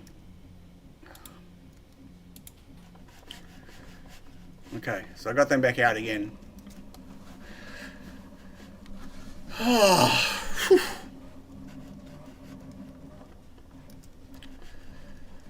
Okay, so now how many we got? 17 and 2, 17 and 1. Okay, well, the 1 is the silk screen here. So what is the 17? Okay, so we've got... Okay.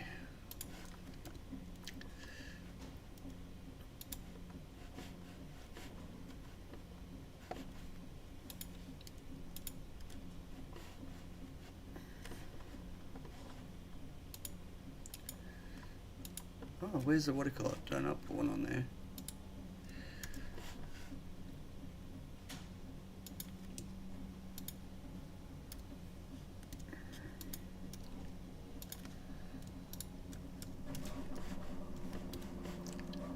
You and you. Duplicate. Thank you.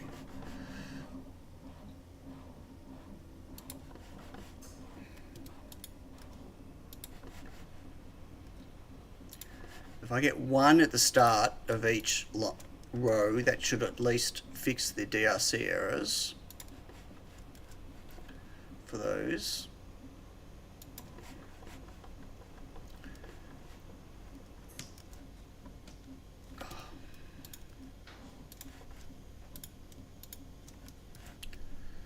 Can't believe I'm still streaming.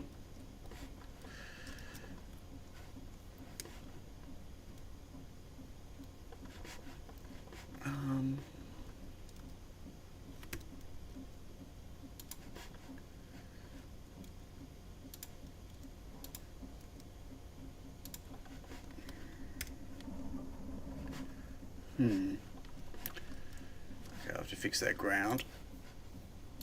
Run. Oh, more. I was 17, now I'm 22. Oh, this is going to be these. Fine.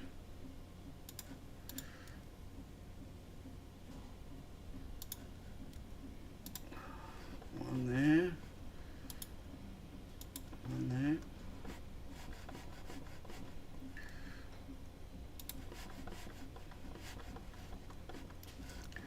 That was actually more than one each. Oh, 16. Come on. Right, what's here? Captain Kirk says I'm still here to the end. I hope. You hope.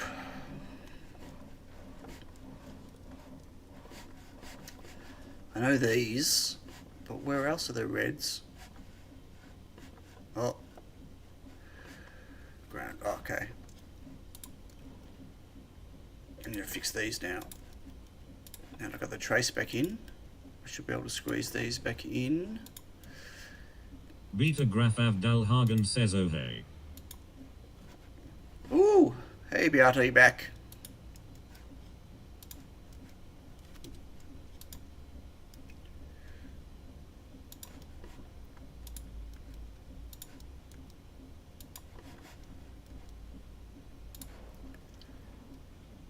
Alright.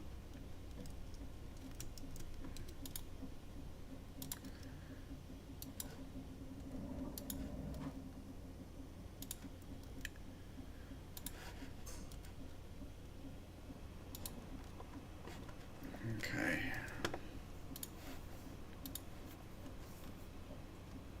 14. Okay, that's the lowest we've been. Oh, I've got to work out what they are. What is going on here? L1.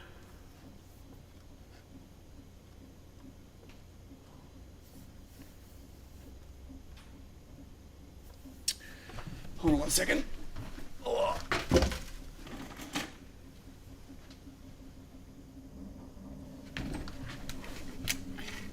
Okay. I don't want those.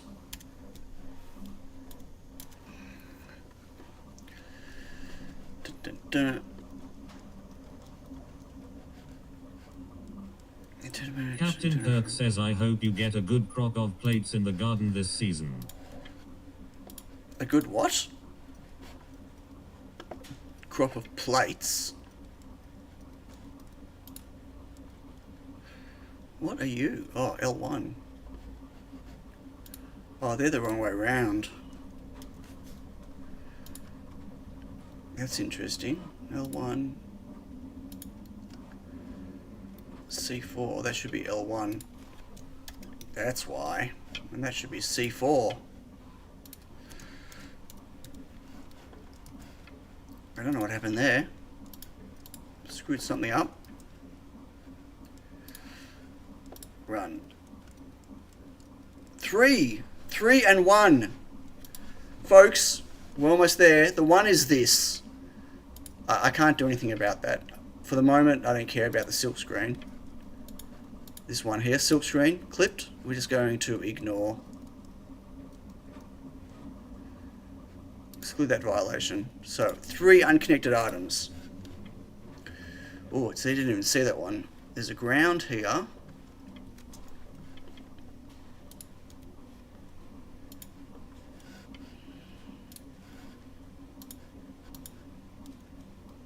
Okay, 2. The ground there.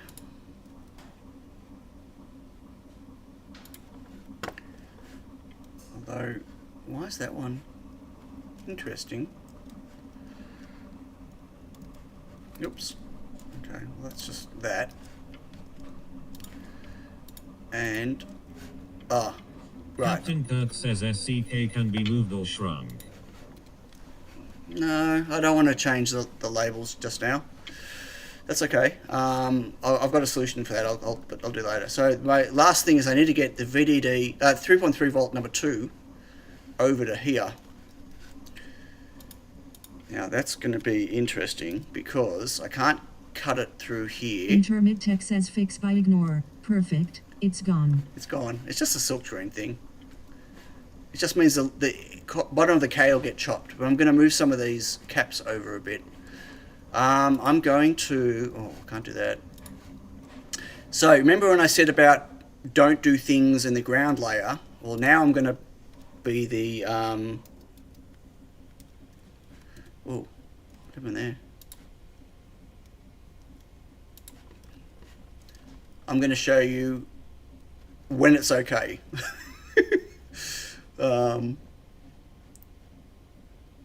What is happening here? Okay, so I need to get it, the 3.3 underscore 2 over here. So I'm going to use the ground layer because I have no other layer I can use to get across, and it's a really short trace. So see what I've done here? I'm not really affecting the ground plane return path flow much. Like we're talking, so these are 2.54 millimeter headers, so we're talking about less than 5 millimeters in length, right?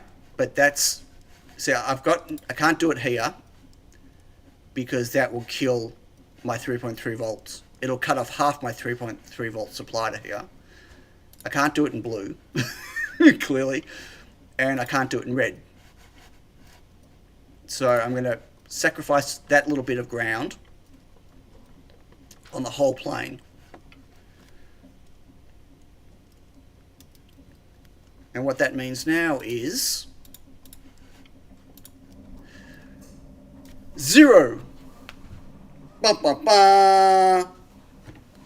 Y is immediately above the tray. What is it? Oh. I on the layer above. So immediately above that trace is some signal, which, yes, it's crossing over. All these signals are crossing over that. So technically the return on all these signals lines, they're going to have to bow around. You shouldn't cut across like this. I mean, I know. So what'll happen is, over the next... Kirk says I would do that. You are going lengthways with the ground plane. No, it's irrelevant of lengthways. The problem is I'm chopping the return path on all of these traces. 1, 2, all the blue traces, right? I'm chopping them. Right. But here's the thing. The reason I'm doing this, and I'll be okay doing this, is because it won't... Geek says greetings, mortals. Hey, Quixotic Geek. Is because this will not stay. Right? This is here now, and it gets me to 0. But I will not go into production with this. What'll happen is, while I'm cleaning the rest of this up, there's a lot to clean up. I'll keep cleaning, and I'll keep cleaning, and I'll keep cleaning, and I'll keep rearranging, rerouting, neating things up, and all of a sudden, I'll find a better solution. And then, it won't happen anymore. For now, this will work, but it is very bad for the return paths on all these blue traces. But I'm sure I will find another way to fix it. For instance, the separation here, like, I only have to get to here.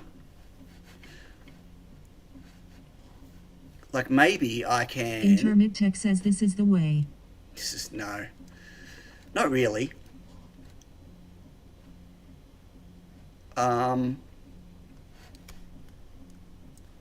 See, I had an idea already.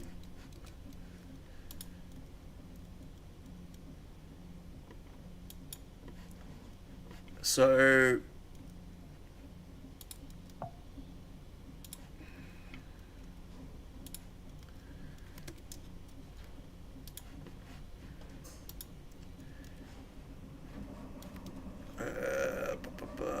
hang on.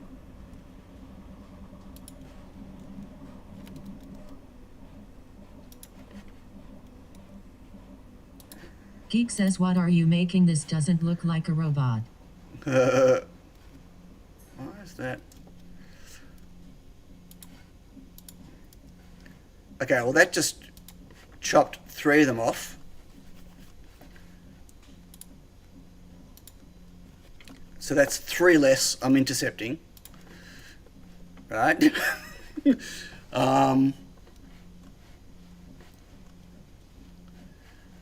And if I...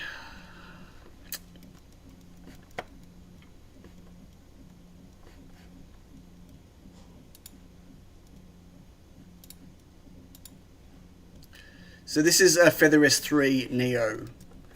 So it's a Feather S3 board, but with a 7x7 RGB matrix. No such thing as free coffees. No. Not even when other people pay. But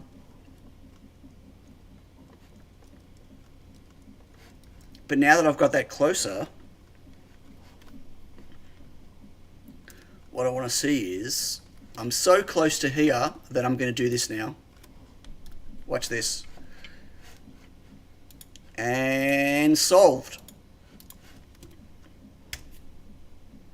So I solved it now by only cutting this much into Captain Kirk says, I think you can do it all in red. No, I can't do it all in red. I don't need to. Look, solved. There you go. No green. And all I've done is chewed this much. Geek says good night, mortals. What? You just got here. Oh, hey, Lachlan. Tuning in to watch Theon do impossible things. It makes my own challenges. There's nothing impossible. Look at that. Done. Solved.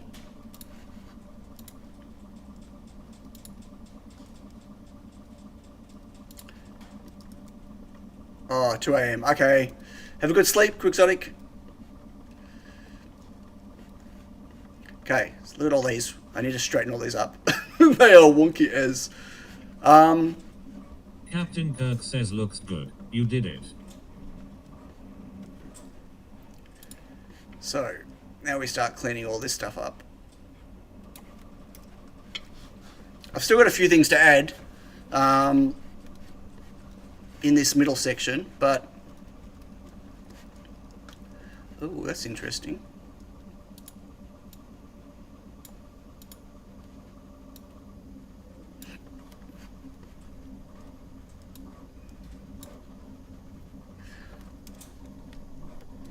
Okay.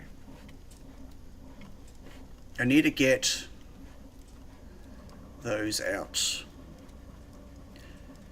Catch you later, Life and Cycling. Thanks for joining. Oh wow, there's still 18 people watching. Okay, so I need to now just fix up down here and get some more wires in for the power along the thing, and then check. Yeah. I don't know what's going to happen in 3D view. Intermit Tech says DRC says all great. Ship it. Look at that. Okay, that's the 3D view. Ship it. I want to get some. I want to do it today. I want to get some boards in.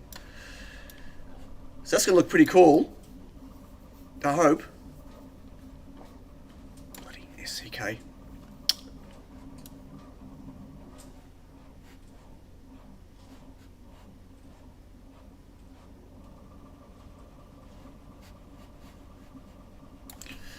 Not my neatest work over here. I'll tidy this up a bit. Get things better aligned. That cap there is maybe a bit of a problem. It might be a little bit too close to the connector.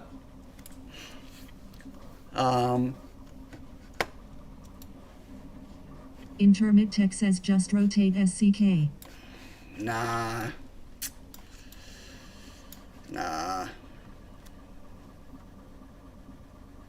I'll work it out, don't worry. I will fix it.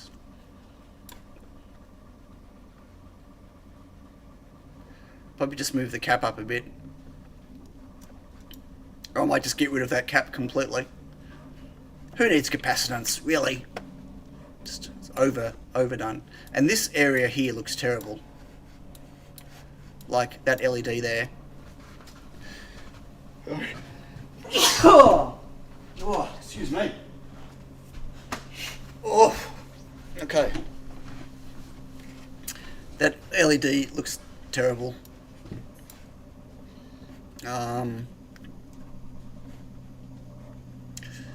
Yeah, and I probably want to put a cap on it as well, on the power.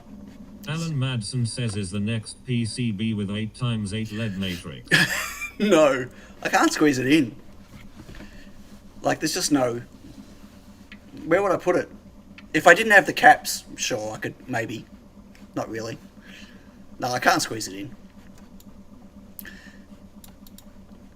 Look, even this is a push, and the truth is, have sold very few Feather S2 Neos compared to other boards, right? I doubt many, or even any, people are going to want this, honestly. Alan Madsen says, slightly smiling face. So this was just more of a challenge of can I fit it in, which I can, and I have, but I'm sure it's anyway. But if you think this is a waste of time, good to see these other boards I'm making right now. What? Meeting in 44 minutes? Oh, you had meetings. Now you're 44 minutes behind. I solved it. You don't have to watch it. I solved it. No errors. Just need some tidying up, and we're done. Oh, I wish I could show you a schematic of what I'm working on. Absolutely. Although, yeah. Sometimes my passion projects are a bit unnecessary. I don't feel very fast. I'm out of practice. It's been a while since I've actually been working on PCBs. Like since I started the robot, and then Milo. Like it's been like a good month of not Captain touching anything. Kirk says I see a giant whale. Yeah, there's his mouth. We need a. Alan Madsen says, do you tiny have bat power and charting? Do you, Tiny, have bat power? Do you, Tiny? What? Okay, I'm not sure what you mean by do you, Tiny. Does this have battery charging and battery power and charging? Yes, it does. Is that what you meant? There's the charging here and battery power. Or do you mean my tiny boards? My tiny boards have, all my boards I ship have battery charging and battery. Although my tiny boards don't have a battery connector on the board. You can either connect it to the battery pin, or you can put a battery connector on the bottom. There are pads for it on the bottom. I need to make a new logo. And that's not 3.3 out. I could actually do that. Oh, I don't want people using it. Don't know if there's enough current. Anyway, how cool. Okay, I didn't think I was going to get that finished today. It's only almost 4 hours. So, I think it's time for me to go get a coffee and some breakfast. Alan Madsen says I got a lot of bat. Slightly smiling face. A lot of bat. I cannot chart voltages with mine. What? So, something I'm going to leave you with. The thing I'm currently mangling in KiCad, this crazy thing I'm doing, I worked out that I'm going to need 185 amps of 5 volt power. I'm just going to leave that with you. 185 amps. Can you get 3.3 out of a battery? Yep, when it's got 3.3 left in it. you got to go battery into a regulator.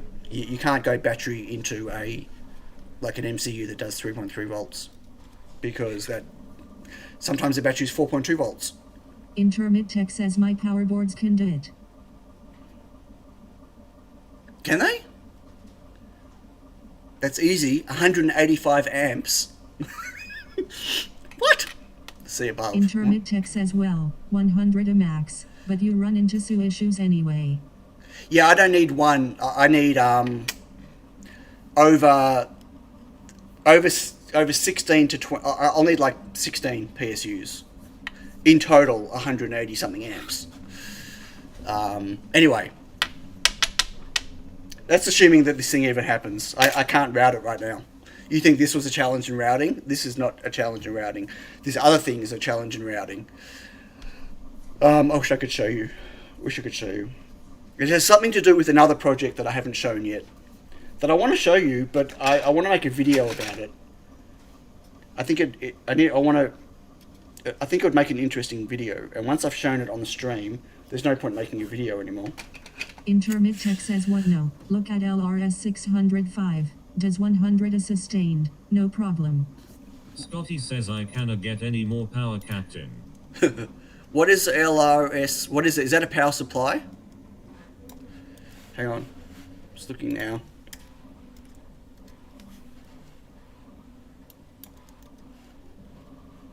Oh, right. A mean wheel supply. Yeah. I know, but I... Sure. Okay. I probably don't want to go like 2 or 3 supplies everywhere. I want to, like, that's become a wiring nightmare. Anyway, I need to work it out. It's a mean well. Not a Morsun. Can't use a Morsun anymore. I'm not in America. I can. But, you know some power stuff. You think, Quindor? You, yeah. Yep. I'll definitely chat with you about what I'm doing. If I can solve the PCB stuff. And then if I can get a sponsor for the PCBs. Yeah. Hang on 1 second. I want to work something out.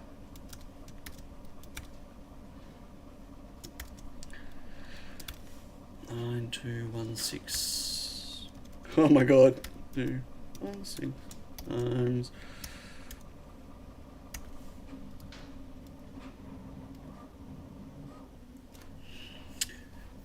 Wow. US dollars, $580 US dollars of LEDs on this thing that I'm making. 580 US dollars of LEDs.